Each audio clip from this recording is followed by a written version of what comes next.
சொல்லலை. இன்னும் வந்து அதை யாரும் கேட்கல. காரியதா அப்படின்னா என்ன? காரியதா அப்படின்னா தோணணும், காரியதா புத்தி ஏற்படணும் அப்படின்ற மட்டும் வேகாதான் ஒரு தேவை சொல்லியிருக்காங்க. இது எனக்கு காரியம் அப்படின்ற மாதிரி லோகத்துல இருந்து வர மாதிரி எனக்கு நான் பண்ண வேண்டிய காரியம் அது என்னுடைய கடமை அப்படின்னு சொல்றேன், என்னுடைய காரியம் இது அப்படின்னு சொல்றோம். இன்டென்ட்னு வச்சுக்கலாம் சுவாமி. இன்டென்ட்னு வச்சுக்கலாமா? இன்டென்ட் எது? காரியதா இப்போ இன்டென்ட் இது வந்து நமக்கு இருக்கக்கூடியது. இன்டென்ட் நம்ம இப்போ காரியதா புத்தி இன்டென்ட் யாருக்கு காரியதா புத்தி வருதோ அவங்களோட இன்டென்ட் அது இன்னும் ரிஃபைண்டா பாருங்க. காரியதா புத்தி கூட காரியதானா என்ன செய்ய, அதாவது பண்ணப்படுகிற செயல்ல காரியதா அப்படின்றது. காரியதா புத்தி நான் செய்ய வேண்டியது இது, எனக்கு காரியம் இது, இந்த செயலானது எனக்கு காரியம். அப்ப அந்த செயல்ல காரியம் அப்படின்ற ஒரு தன்மை இருக்கு. காரியத்துவம் அப்படின்னு சொல்லுவாங்க. காரியத்துவம் காரியத்தாரியம் அறியாது. அது என்னது அந்த செயல்ல? இப்போ இன்டென்ட் வச்சுன்னா காரியதா புத்திக்கு இன்டென்ட், என்னுடைய இன்டென்ட்டுக்கு அது விஷயமாக இருக்கு அப்படின்னு ஏதாவது சொல்லணும். இது இன்டென்ட்னா என்ன? காரியத்துவம் அப்படின்னாலே வந்து இன்டென்ட்டுக்கு விஷயமா இருக்கு. What ever is being intended அதுதான் காரியம் அப்படின்னு அர்த்தமாகிறது இல்லையா? இப்போ காரியம் வாட் இஸ் பீயிங் இன்டென்டட். சரி, இன்டென்ஷன் என்ன? அதுக்கு அடுத்து அதுக்கு இன்டென்ட்னு என்ன அர்த்தம்? தெரிஞ்சுக்கிறதுக்கு மனசுல செய்யணுங்கிற அந்த அந்த நோக்கம் வருது இல்லையா? மனசுல செய்யணுன்ற நோக்கம் எப்போ வரும்? செய்யணும்னு நினைக்கும் போது அந்த நோக்கம் அது போதுமா? அது செய்ய அப்போ என்ன ஆகும்னா ஒரு ஒரு முறையே இல்லாம ஆயிடும். அவர் ஏன் தோணிக்க அப்படின்னா திடீர்னு தோணும் அப்படின்ற மாதிரி ஆயிடும். திடீர்னு தோணாது. அப்ப திடீர்னு தோணாதுன்னு இருக்கு இல்லையா? முன்னாடி எல்லாம் வேண்டிருக்கு இல்லையா? என்ன வேண்டி அவருக்கு ஏன் தோணித்தது இது செய்யப்பட வேண்டும் அப்படின்றது ஏன் தோணி? காரியத்தை பற்றி வந்து ஒரு தேவை தேவை தண்ணி தாகம் எடுக்குது, அப்ப தண்ணி குடிக்கணும். ஒரு தேவை ஏற்படுது, தண்ணி தாகம் எடுக்குது, அப்ப தண்ணி குடிக்கிறேன். அப்போ ஒரு தேவை வந்தால் ஒரு ஒரு இன்டென்ட் ஏற்படுது. சரி, தேவை அப்படின்னு நம்மளுடைய இஷ்டம் கொண்டு வந்தாச்சு அப்படின்னு அர்த்தம். இஷ்டம் தேவை அப்படின்றதுலாம் முஸ்லிம்ல தான். அப்ப எனக்கு வேண்டியது வேண்டுதல் தானே இஷ்டம். செய் ஆசை அப்படின்றது வேண்டுதல் தான். அப்போ இங்கே என்ன ஆகும்னா வேண்டுதல் அப்படின்றது வந்துடும் அப்படின்னு ஆயிடும். பொழுத உதாரணத்தை நம்ம சுலபமாக புரிஞ்சுக்கலாம். இந்த குழந்தைக்கு காரியதா புத்தி ஏற்படுறது, பந்தை கொண்டு வரணும் அப்படின்ற காரியதா புத்தி ஏற்படுறது. ஏன் ஏற்படுறது? ஏன்னா அந்த குழந்தைக்கு தெரிஞ்சிருக்கு எனக்கு பந்து இஷ்டம், எனக்கு வேண்டியது அப்படி தெரிஞ்சப்போ அதுக்கு அடுத்தது இது எனக்கு காரியம் அப்படின்றது தெரிய வரும். அப்படின்றது அந்த பிராபாகரனுடைய ஒரு கூற்று. அவன் 2 ஸ்டெப்பு சொல்றான். என்ன சொல்றான் அப்படின்னா, இஷ்டம் அப்படின்னு தெரிஞ்சுப்போம், அதுக்கப்புறம் இது எனக்கு காரியம் அப்படின்ற எண்ணம் வரும் அப்படின்னு நம்ம தெரிஞ்சுப்போம். இது பிராபாகரன் யாரு? நம்ம பேசிக்கிறதுக்கும் பிராபாகரனுக்கும் என்ன சம்பந்தம் இருக்கு? ஜிக்ஞாசாதிகரணத்துல பூர்வபக்ஷியம். ஆமா, பிராபாகரன் தான் ஜிக்ஞாசாதிகரணத்தில் இருக்கக்கூடிய பூர்வபக்ஷி. அவன் என்ன சொல்றான்? இது கிளியரா இல்ல தோழி. பிராபாகரன்னா அவன் யாரு? அவன் என்ன ஆத்திகனா இல்ல வேதத்துல நம்பிக்கை உள்ளவனா? அந்த மாதிரி அவனுக்கும் இந்த வைசேஷிகனுக்கும் என்ன வித்தியாசம்? எல்லாரும் பிராபாகரன் மாமனிகள் அருளி செய்த நாள்பாட்டு, எம்பெருமான நாள்பாட்டு, சங்கர பாஸ்கர் அப்படின்னு வருது இல்லையா நாள்பாட்டு. அது சங்கர பாஸ்கரன் இல்ல பாக்கியரன் தமிழ்ல சிறப்பு. அப்புறம் பாட்டன் வருது இல்லையா, சங்கர பாஸ்கர யாதவன் ஒருத்தன் வரான். அப்புறம் பாட்ட பிரபாகரன் அப்படின்னு வரான் இல்லையா, பாட்டன் ஒருத்தன், பிரபாகரன் அப்படின்னு ஒருத்தன். இவர்கள் எல்லாருமே மஞ்சளாமாமி ஏதாவது சொல்லலாமா? இல்ல.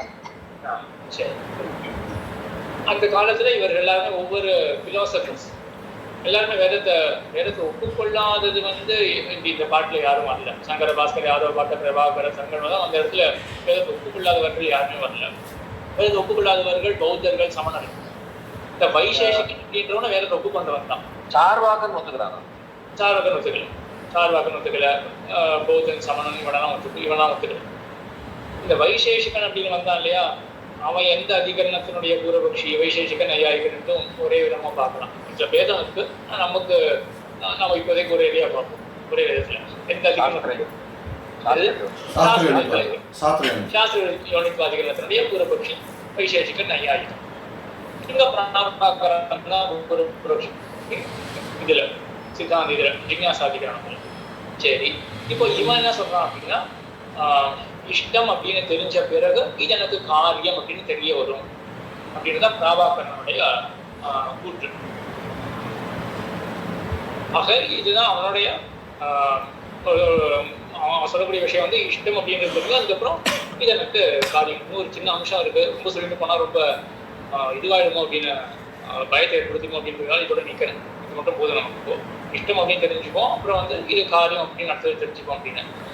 உடையவர் வந்து ஸ்ரீபாஷத்திலையும் சரி வேதாந்த சங்கிரகத்திலையும் சரி என்ன பண்றாருன்னா, இந்த காரியம் அப்படின்னு தனியா சொல்றீங்க, இது என்ன இருக்கு தனியா? காரியம்னு தனியா ஒண்ணுமே கிடையாது. கடைசியில என்னன்னா, அந்த செயலானது எனக்கு இஷ்டத்தை பெற்றுக் கொடுக்கும் இப்படின்னு நம்ம தெரிஞ்சுக்கிறோம் அப்படின்றது அது ஒழிய தனியா புதுசா காரியம்னு நம்ம தெரிஞ்சுக்கிறது ஒண்ணுமே கிடையாது அப்படின்னு எம்பெருமானார் மேல கண்டனம் பண்ணுவார். இந்த அம்சங்கள் எல்லாமே கொஞ்சம் ஒரு மாதிரி ஆழமா போயிட்டே இருக்கும் அப்படின்றதுனால இதோட நான் நிறுத்திக்கிறேன். சரியா?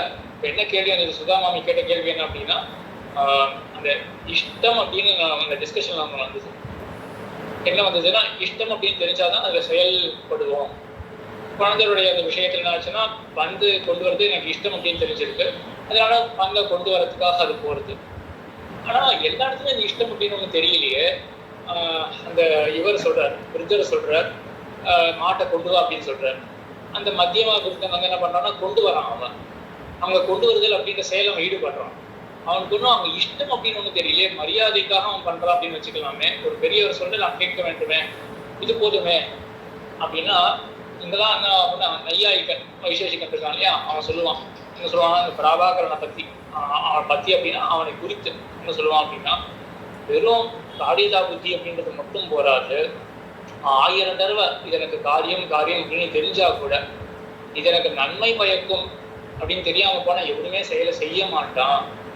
ஆக இந்த செயலானது நன்மை பயக்கும், இஷ்டத்துக்கு சாதனம் இந்த செயலானது அப்படின்னு தெரிஞ்சாதான் யாரா இருந்தாலும் காரியத்தை செய்வானே ஒழிய, அதாவது காரியத்தினா அந்த செயலை செய்வானே ஒழிய, இது எனக்கு காரியம் அப்படின்னு தோன்றதுனால அந்த காரியம்னா என்ன அப்படின்றது ஒரு கேள்விக்குரிய இருக்கு.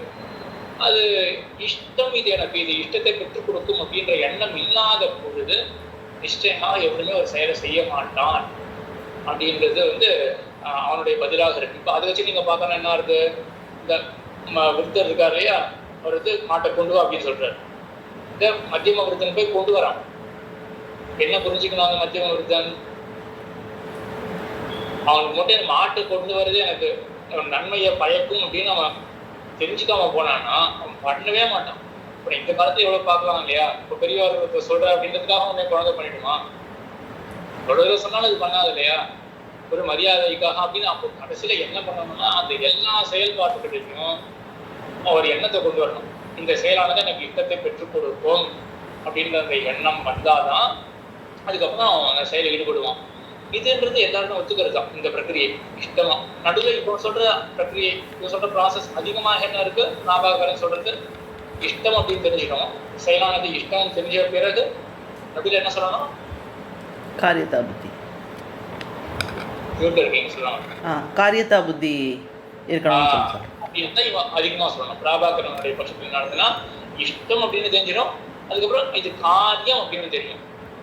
உடையவர் என்ன பண்ணுவார் அப்படின்னா, நீ காரியம்னு சொல்லி அது என்ன, அது எனக்கு கொஞ்சம் எக்ஸ்பிளைன் பண்ண அப்படின்னு கேட்க போக கடைசியில எல்லா பட்சங்களும் அவன் வந்து ஒரு பிரதிவாதம் போக கடைசியில நீ சொல்ற காரியத்தை தனியா ஒண்ணுமே கிடையாது, மறுபடியும் அதுவும் இது எனக்கு இஷ்டத்தை பெற்றுக் கொடுக்கும் அப்படின்ற புத்தி தான் காரியதா புத்தியை ஒழிய, இஷ்டத்தை பெற்றுக் கொடுக்கும் அப்படின்ற புத்திக்கு பிறகு மறுபடியும் ஒரு காரியதா புத்தின்றது சரி வராது அப்படின்னு மேல கண்டனங்கள்லாம் போகும். இது வந்து அந்த கேள்விக்கு பதில். விஞ்ஞாசாதிகரண பூர்வபக்ஷம்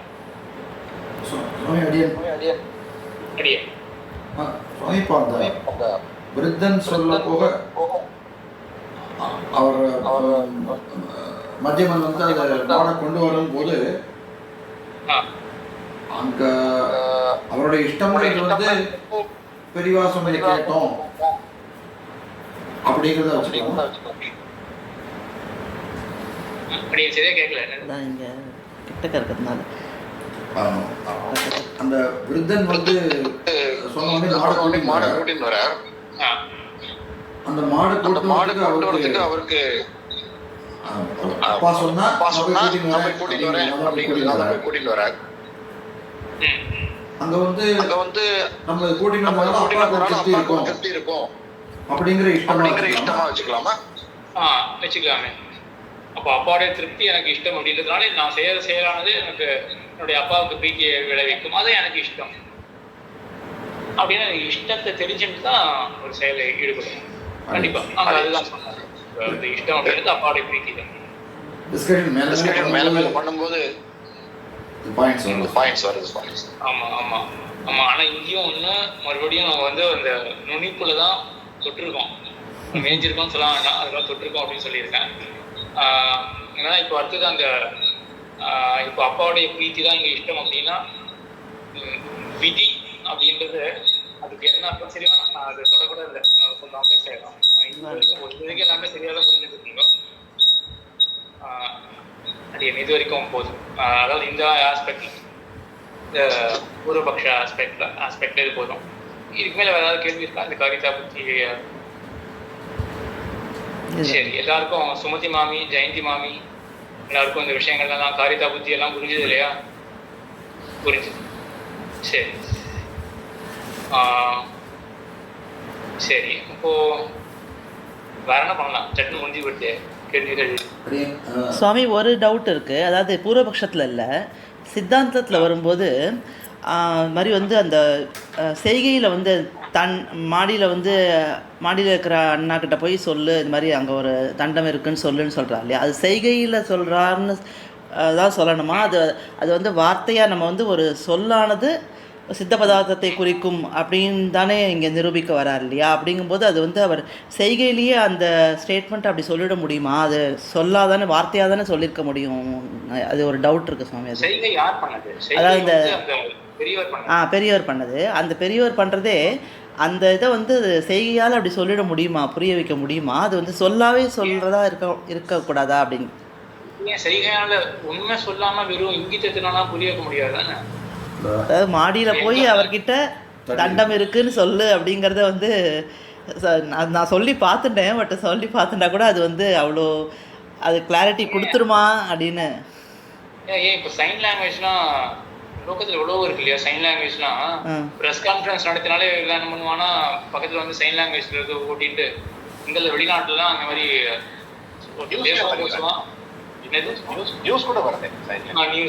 வருது. பட் அந்த குழந்தைக்கு புரியுமா? அந்த குழந்தைக்கு புரியறத பத்தி தானே நம்ம இங்க அந்த அப்படின்னு எம்பெருமான் என்ன சாதிக்கிறாருன்னா மூக்கவத் பாஷாம் ஜானாதி யஹ பாலஹா அந்த மாதிரி ஒரு அந்த மாதிரி போடுறாரு. இந்த சேட்டா பாஷாம் ஜானாதி யஹ பாலஹா. மூக்கவத்துனா மூக்கன்னா பேச்சு வராதவன். ஸோ அவன் எப்படி கம்யூனிகேட் பண்ண முடியும் அப்படின்னா அவன் வந்து கண்டிப்பாக செயலால் தான் கம்யூனிகேட் பண்ண முடியும். இப்போ அவனுக்கு எவ்வளோ தேவை இருக்கும். இப்போ சின்ன குழந்தையிலேயே பேச்சு வராதவர்கள்லாம் இருப்பார்கள் இல்லையா? அப்போ அந்த குழந்தைலாம் என்ன பண்ணும்? இந்த சின்ன வயசுல சிறு பிராயத்திலேயே அது என்ன பண்ணா சைகையினால தானே தெரிவிக்க வேண்டும் தன்னுடையது.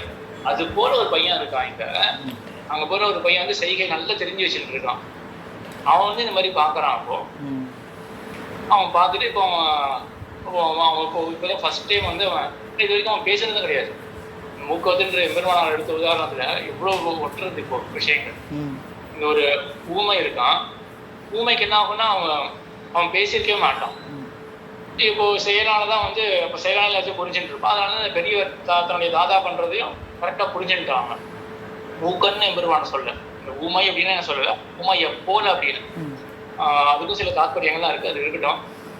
இப்போ என்னன்னா அந்த ஊமை இப்போ பாலனுக்கு வந்து எப்படி அந்த சைன் லாங்குவேஜ் நல்லா ஸ்பஷ்டமாக தெரியும், அதுபோல் இந்த சின்ன பையனுக்கும் சைன் லாங்குவேஜ் ஸ்பஷ்டமாக தெரிஞ்சிருக்கிறதுனால என்ன ஆயிருக்கும் அதில் அந்த சைகையை பார்த்ததுனால என்ன தெரிஞ்சுக்கிறான் இந்த பையன்?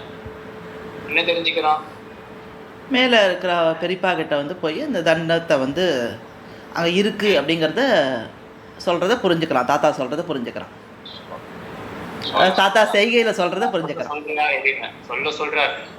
சொல்றாருன்றது காட்டணும். சொல்றாருன்றது காட்டும் இன்னொரு ஆப்டான வேர்டு எதிர்பார்க்கணும். சொல்றார், தெரிவிக்க சொல்றார். தெரிவிக்கிறதுக்கு ஆமா அந்த தெரிவிக்கிறது, ஏன்னா இனிமேல் சொல்லி வரப்போறது நம்மளுடைய தெரிவிக்கிறது அப்படின்றது ரொம்ப சரியான ஸ்ரீதரன் சுவாமி. சுவாமி, சின்ன குழந்தைக்கு ஊமையா இருக்கானோ இல்லையோ, தாத்தா ஏதோ தெரிவிக்க சொல்லியிருக்காருன்னு புரிஞ்சுக்கலாம். அப்புறம் அப்பா போய் சொன்னதுக்கு அப்புறம் அந்த அந்த பேசினால இது ஒரு சித்த பதார்த்தத்தை சொல்லியிருக்காருன்னு புரிஞ்சுக்கலாம்னு வச்சுக்கலாம்ல. அப்ப அப்படி விட்டாது. இது இதுலயே முக்கியமானது என்ன அப்படின்னா, அந்த அப்பா போய் சொல்றதுக்கு முன்னாடியே இவன் தெரிஞ்சு வச்சுட்டான் அப்படின்னா மேற்கொண்டு அப்பா என்ன செய்ய போறார் அப்படின்றது தெரிஞ்சிருக்கு இந்த பிள்ளைக்கு. அதுதான் இது முக்கியமே இந்த உதாரணத்திலேயே. இப்ப தேவர் சொல்ற மாதிரி இன்னொன்னு கூடமா தான் புரிஞ்சுட்டு இருக்கணும். அவன் மேல போயிட்டு சித்த பதார்த்தத்தை சொல்லானது தெரிவிக்கும் அப்படின்றது கனெக்டே பண்ண முடியாது அவனால, அந்த பையனால. ஸோ முன்கூட்டி அவனுக்கு என்ன தெரிஞ்சிருக்கணும், அந்த பையனுக்கு அடுத்த ஆக்ஷன் அப்பா பண்ண போறது என்ன அப்படின்னா, என்ன ஆக்ஷன் அப்பா அடுத்தது பண்ண போறது, போய் பெரியப்பாடி தெரிவிக்கணும். சொல்ல போறது கிடையாது. சொல்ல போறதுன்றது இனிமேல் பின்ன போனப்புறம் தான் அவன் தெரியும். அடுத்த ஆக்ஷன் அப்பா பண்ண போறது சித்த பதார்த்தமான தண்டம் இருக்கு அப்படின்றத தெரிவிக்க போறார். எப்படி தெரிவிக்க போறார் அப்படின்னு தான் பையன் போய் பார்க்கறதுக்கு போறான். எப்படி தெரிவிக்கிறார்? சொல்ல கொண்டு தெரிவிக்கிறார். அப்போ அழகாக அவன் சப்ஸ்டியூட் பண்ணிக்கிறான். அப்போ சொல்லானது சித்த பதார்த்தத்தை தெரிவிக்கிறதுக்கு பயன்படும் அப்படின்னு அவன் சப்ஸ்டியூட் பண்ணிக்கிறான். எக்ஸாக்டா இதுலதான் டவுட்ஸ் ஆகும். சித்தாந்தம் பத்தி இப்ப கேட்க வேண்டாம், நீங்க ஒரு ஃபார்முலா போன பிறகு கேட்கலாம்னு வச்சிருக்கேன். இப்ப எல்லாரும் பேசிட்டாங்க, நானும் கேட்கிறேன். இந்த டவுட் என்னன்னா, இப்ப இந்த நம்ம டிஸ்கஸ் பண்ண எல்லா எக்ஸாம்பிள்லையும் அந்த குழந்தைக்கு வந்து ஒரு ப்ரேயர் நாலேஜ் இருக்கு. என்ன நடக்க போகுது அப்படிங்கிறது இந்த குழந்தை தெரிஞ்சு வச்சிருந்தது. அதனால எஸ் ஆர் நோ தான். கிடையாது. இந்த ஒரு கண்டிப்பா இருக்கு. ப்ரேயர் நாலேஜ் என்ன இருக்கு? குழந்தை பிறக்கும் போது அப்படிங்கிறது ப்ரேயர் நாலேஜ். பிறந்துச்சா பிறக்கலையா, எஸ் ஆர் நோ, இவ்வளவுதான். அந்த அந்த அவரு நண்பர் சொல்றதாலையும் அப்பா முகத்துல சிரிப்பு வர்றதாலையும் அந்த குழந்தை கன்ஃபார்ம் பண்ணிக்கிறதுன்னு yes or no. Prior knowledge already இருக்கு. அப்படி கிடையாது. ப்ரேயர் நாலேஜ் அப்படி பார்த்தா மூணாவது உதாரணத்துல கண்டிப்பா ப்ரேயர் நாலேஜ் எதுவுமே கிடையாது. மூணாவது உதாரணத்துல அம்மா வந்து என்ன பண்றேன்னா, இது வந்து இந்த ப்ரேயர் நாலேஜ் இல்ல. அதுல ப்ரேயர் நாலேஜ் இருக்கு. ப்ரேயர் நாலேஜ் இங்கதான் ரொம்பவே ஆப்டா இருக்கு ப்ரேயர் நாலேஜ் அப்படின்றது. முதல் உதாரணத்துல கூட ப்ரேயர் நாலேஜ் வந்து அடுத்தது வந்து ஒரு செயல், இந்த நண்பன் வந்து ஒன்னு தெரிவிக்க போறார் அப்படின்றது தான் தெரியாது. குழந்தை பிறக்க போகுது அப்படிங்கிறது தெரியும். ஆமா, அவ்வளவுதான் தெரியும் வழி. ஆனா இங்க ஏதாவது ஒரு கன்வே பண்ணா அது குழந்தைய பற்றியதாகத்தான் இருக்கும் அப்படின்னு தெரியும். அதான் அது தெரிஞ்சுக்கணும் அவசியமே கிடையாது. அது தெரிஞ்சுட்டா சித்தபதார்த்தம் தெரிஞ்சுக்கவே முடியாது. அது ஆஃப்டர் தாட்டா கூட இருக்கும். இங்கேக்கும் அங்கேக்கும் என்ன வாசி அப்படின்னா, அவங்க வந்து அது ஆஃப்டர் தாட்டா இருக்கலாம். இந்த குழந்தை எல்லாருமே அந்த ஹாஸ்பிட்டல் போகும்போது அதுக்கு என்ன குழந்தை பிறக்க போறது அப்படின்னு மட்டும் தான் தெரியுமே ஒழிய நண்பர் வந்து சொல்ல போற அப்படின்றது அது கண்டிப்பா தெரியாது. அது அடுத்தது அப்பாவுக்கு முகமலர்த்தி இந்த காரணத்தால் ஏற்பட போறது அப்படின்றது அதுக்கு தெரியாது. இது ஏற்பட்ட பிறகு அது ஒரு ஆஃப்டர் தாட். ஆனா இங்க அப்படி கிடையாது. குழந்தை பிறக்க போகுதுன்றது தெரியும். குழந்தை பிறந்தா நல்ல சந்தோஷமான விஷயங்கிறது தெரியும். இப்ப அங்க போறது எதுக்காக போறோம்? குழந்தை பிறந்துக்கிறது தெரிஞ்சுக்கிறதுக்காக போறோம் இல்லையா? அப்படின்னு இந்த குழந்தை பிறக்கிறது அப்படின்றது வந்து தெரிஞ்சு போன விஷயம், அவ்வளவுதான். அது தெரிஞ்சுக்கிறதுக்கு ஏற்கனவே தெரிஞ்சாச்சு. குழந்தை பிறக்க போறதுன்றது ஏற்கனவே தெரிஞ்சாச்சு. அது கன்ஃபர்மேஷன். குழந்தை பிறந்துட்டா பிறக்கலையா, அந்த கன்ஃபர்மேஷனுக்காக தான் இப்ப போறோம் ஹாஸ்பிட்டல். இல்ல அப்படிதான் மறுபடியும் சந்தேகம் தான் வரும். அப்படி இருந்தா மறுபடியும் சந்தேகம். இப்ப குழந்தைக்கு வந்து என்னுடைய தம்பி பாப்பா வந்து பிறக்க போறதா இல்லையா அப்படின்றதுதான் சந்தேகமா இருந்தது. அப்ப நண்பன் என்ன சொன்னார் அப்படின்றது நிச்சயமே ஏற்படாது. குழந்தை சிரிக்கிறார்ல, அப்ப குழந்தை பிறந்துச்சுன்னு தெரிஞ்சுக்கிட்டேன். அது வேற ஏதாவது காரணம் வச்சுக்கலாமே. அது வேற ஏதாவது காரணம் வச்சுக்கலாம். இப்போ சந்தேகம் தான் இருக்குது. அப்ப சிரிப்பு வந்திருக்கு அப்படின்னா இப்போ குழந்தை ஒன்றும் ஆகல, ஒன்றும் இது வேற ஏதாவது மிஸ்கேரேஜ் ஆகல அப்படின்னு கூட அந்த மாதிரி விஷயம் போயிடும். ஸோ அதுக்கு என்ன அப்படின்னா, குழந்தை பிறக்க போறது அப்படின்றது தெரிஞ்சு போயிடுது, திண்ணமான விஷயம். அது இதுக்கப்புறம் என்ன இருக்குன்னா, அந்த வந்து சொன்னப்பறம் மற்ற எல்லாமே இங்கே ஆஃப்டர் தாட். இங்கே அப்படி கிடையாது. ரெண்டாவது உதாரணத்துல நிறையவே நடந்திருக்கு. எல்லாமே கிரகிச்சு வச்சுருக்கு குழந்தை. அதுக்கப்புறம் அங்கே போயிட்டு இது மட்டும் எக்ஸ்ட்ரா மட்டும் தெரிஞ்சுக்கிறது. இதான் சாதனம் அப்படின்றது மட்டும் தெரிஞ்சுக்கிறது.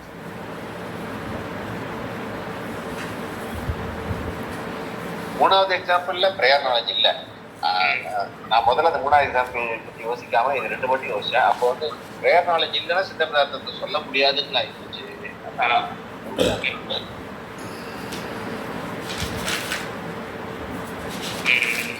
சரி சரி, சித்தாந்தம் அவ்வளோதானா? அடியன் செய்யறேன் சாமி. குழந்தைக்கு தெரிஞ்சுக்கணும்னு கூட அவசியம் இல்லை.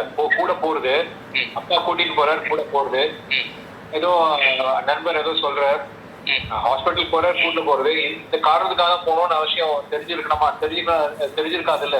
அப்படி தெரிஞ்சுக்கணும்னு ஒரு அவசியம் இல்லை. சொன்ன அப்புறம் கூட தெரிஞ்சுக்கலாம்ல. அது அப்பா சரிங்க அப்படின்றதுனால அதனால குழந்தை பிறந்திருக்குன்னு தெரிஞ்சுக்கிறாங்க. நீங்க ஆஃப்டர் டாக் மாதிரி இல்லையே, அது சிரிக்கிறதுனால அதுக்கு என்னென்ன அனலைஸ் பண்ண குழந்தை? ப்ரையர் நாலேஜ் இருக்கணும்னு அவசியம் இல்லைங்கிறேன். சரி, வெறும் அப்பா சிரிக்கிறாரு, என்ன தெரிஞ்சுக்கும் குழந்தை? அப்பா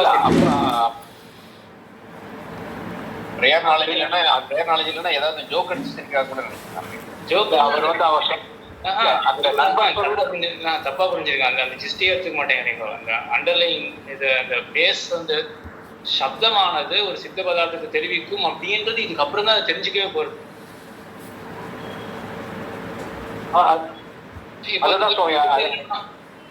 அந்த அந்த இதை கரெக்டா பிடிச்சிக்கிறீங்களா? ரெண்டாவது உதாரணமும் சரியா பிடிச்சிட்ட மாதிரி இருந்தது. இதுல கிளியரா புரியுறது இல்லையா? கிளியரா இருக்கு இல்லையா? புரியுறது இல்லையா? எனக்கு ஒரு சந்தேகம் இதுல. இல்ல ப்ரையர் நாலேஜ்ன்றது இல்ல, கான்டெக்ஸ்ட் ஓரளவுக்கு தெரிஞ்சிருக்கு இல்லையா? அதாவது இந்த இதுதான் இந்த சம்பந்தப்பட்ட விஷயம் நடக்க போறது அப்படின்னு தெரிஞ்சிருக்கு. அது ப்ரையர் நாலேஜ்னு நான் சொல்றேன், அது வேற மாதிரி நான் சொல்றேன், கான்டெக்ஸ்ட்னு சொல்றேன்.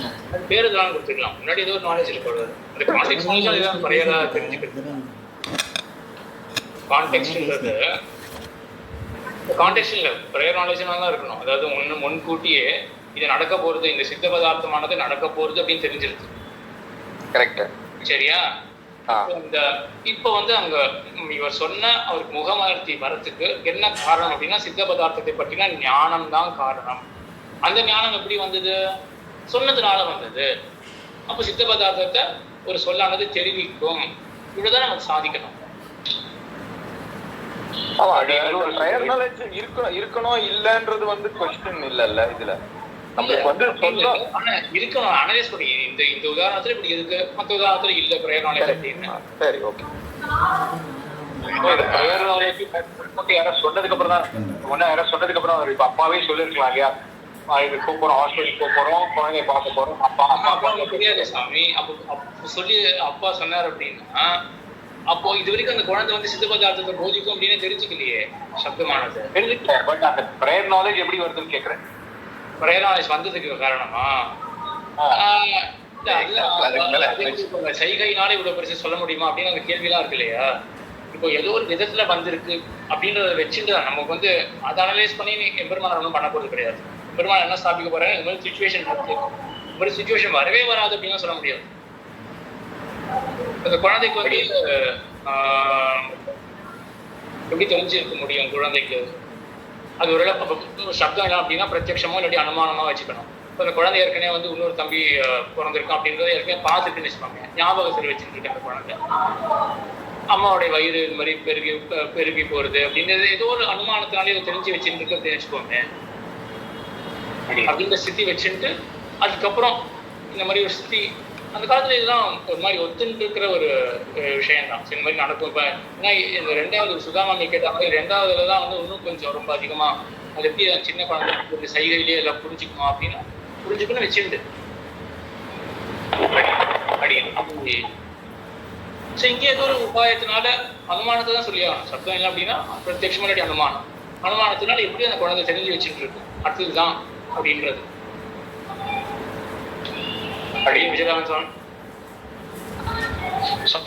ஒரு பேசிக் டவுட். சப்த பிரமாணம்னு சொன்னோம்னா எல்லா சப்த பிரமாணமும் சப்த பிரமாணம் தானா, இல்ல அத்தாரிட்டேட்டிவ் டெக்ஸ்ட், வேதம் இத்தியாதிகளை வச்சு தான் சொல்றது அப்படின்னு சொல்றது தான் சப்த பிரமாணம்னு சொல்றாங்க. எதை பேஸ் பண்ணி ரெண்டுமே இருக்கு. லௌகிக சப்தம் அலௌகிக சப்தம் அப்படின்னு தார்க்கிகன் பிரிப்பான். நம்ம அதெல்லாம் ஒத்துக்கிற விஷயம். சப்தம் அப்படின்னா என்னன்னா ஆப்தனால சொல்லப்பட்டது அது பிரமாணமாக இருக்கு. அது வந்து வேதமாக இருக்கட்டும், லோகத்திலேயே உடையவர் சொல்றதெல்லாம் சப்தம் தான், ஸ்ரீபாஷெல்லாம் சப்தங்கள் தான். நமக்கு பிரமாணம் ஆப்தர்கள் சொல்றதுன்றது சாதாரணமா ஒரு சப்த பிரமாணம் சொன்னோம்னா நம்ம ரெண்டுத்தையுமே எடுத்துக்கிறோமா? இல்ல ஒரு விஷயமா வர பிரமாணத்தையும் எடுத்துக்கிறோம், பெரியவா சொல்ற பிரமாணத்தையும் எடுத்துக்கிறோம். ரெண்டு சப்தம் ரெண்டுத்தையும் தான் குறிக்கும். ஓகே, அந்தந்த கான்டெக்ட்ல சில இடத்துல சப்தம் அப்படி சொன்னாலே அந்த கான்டெக்ட் வச்சுன்னு பார்த்தோம்னா இப்போ பெருமாள் வந்து சப்தம் தான் பிரமாணம் அப்படின்னு சொன்னா யாரோ ஒருத்தர் ஒரு புருஷர் சொல்றது பிரமாணமாகாது. அங்க வந்து பெருமாள் பகவத் விஷயத்துல சப்தம் தான் பிரமாணம் அப்படின்னா வேதமாகிற சப்தம் அப்படின்னு அந்த கான்டெக்ட் கொஞ்சம் உங்கோச்சம் பண்ணி வச்சுக்கணும். பொதுவா சப்தம் அப்படின்னா திருத்தியும் காட்டும்.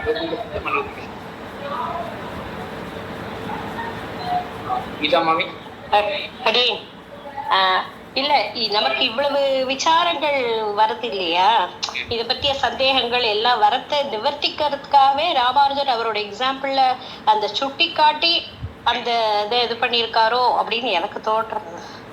எதை சுட்டி காட்டி?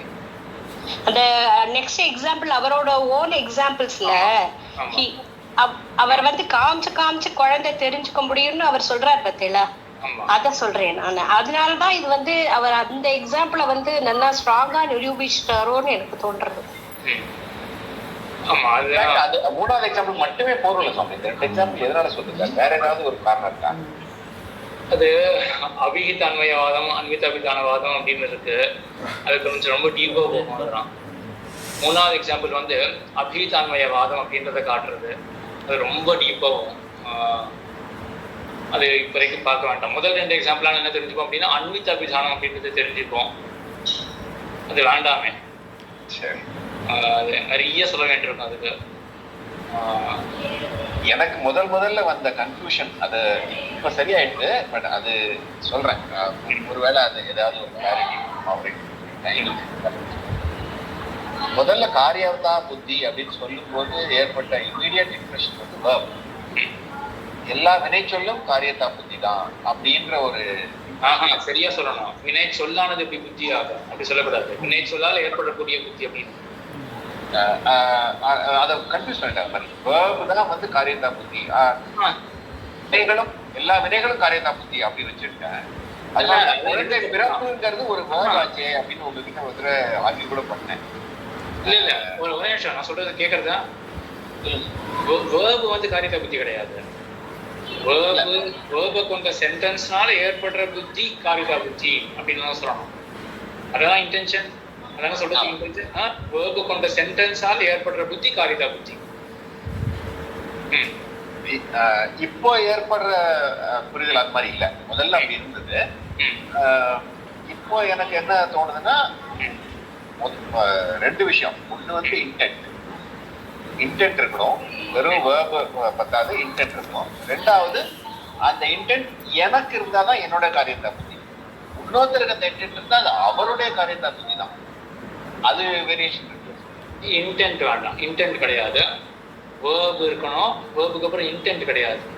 என்ன வேணும் அந்த சென்டென்ஸ்ல யோசிக்க முடியுமா? வேர்பு இருக்கு, இன்டென்ட் இருந்து வேர்டு, இது வேர்போட சேராது. வேர்புன்றது ஒரு சப்தம். சென்டென்ஸ்ல வேற என்ன வேணும்? இச்சை வேணுமா? இச்சை வேணுமா? இல்ல சென்டென்ஸ்ல என்ன வேணும்? ஒரு சப்தம் சொல்லணும். வேர்புன்றது ஒரு சப்தம் இல்லையா, அதோட என்ன வேணும்? ராமன் செல்கிறான், அது காரியத்தாவை காட்டாது. நவுன் வேணும். என்ன வேணும்? நவுன் வேணும். நவுன், அதான் ராமன் செல்கிறான் நவுன் இருக்கு. இன்னும் கொஞ்சம் யோசிங்க, என்ன சப்தம் சொல்லணும்? ராமன் செல்கிறான்றது நவுனும் இருக்கு. ஆனா அவங்க சரி சுத்தமா யோசிச்சு காரியத்தா இருக்கா? ராமன் செல்கிறான், செல்ல வேண்டும், செல்ல வேண்டும், இச்சை செல்ல வேண்டும் அப்படின்னு வேணும். சரியா? கமாண்ட்னு வச்சுக்கோங்க. இதுதான் விதி சப்தா அப்படின்னு பெயர். அடியன் விஜயராகவன் சுவாமி. இந்த ஒய் ரீசனிங் இருக்கணுமா? ஒய் அப்படின்ற ரீசனிங் இருக்கணுமா? வேண்டாம். இந்த விதி சப்தம் போது ராமன் செல்ல வேண்டும், கச்சே ராமஹா செல்ல வேண்டும் அப்படின்றது இல்லையா, அந்த சப்தம் இருந்தாதான் வெறும் வேர்டு இருந்த போல விதி சப்தம் அப்படின்றதுதான் முக்கியம். கட்டளை அந்த விதி சப்தம் இருந்தால் அந்த விதி அப்படின்றதுக்கு தான். இதுதான் அவங்க முன்னாடி ஒன்று சொன்னேன், ஒரு மாதிரி கோடி காட்டி விட்டுட்டேன். அதாவது இந்த இஷ்ட சாதனத்தா புத்தின்னு ஒன்று இருக்கு, காரியத்தா புத்தின்னு இருக்கு. இந்த விதி அப்படின்றது இல்லையா, கமாண்ட் இருக்கு இல்லையா, செல்ல வேண்டும் வேண்டும் சொல்லுக்கு என்ன அர்த்தம் அப்படின்றதுக்கு ஒரு 100 பக்கம் போகும் புஸ்தகத்துக்கு. அவ்வளோ விசாரப்பட்டிருக்கோம். அதனால அது பற்றி போக வேணாம், அங்கே போக வேணாம். விதி சப்தம் இருந்தால்தான் காரியதா புத்தி அப்படின்றது ஏற்படும். கமாண்ட் இருக்கும், வேண்டும் அப்படின்ற சொல்ல வேண்டும், கமாண்ட்னு வச்சுக்கணும், சொல்ல வேண்டும் அப்படின்றது.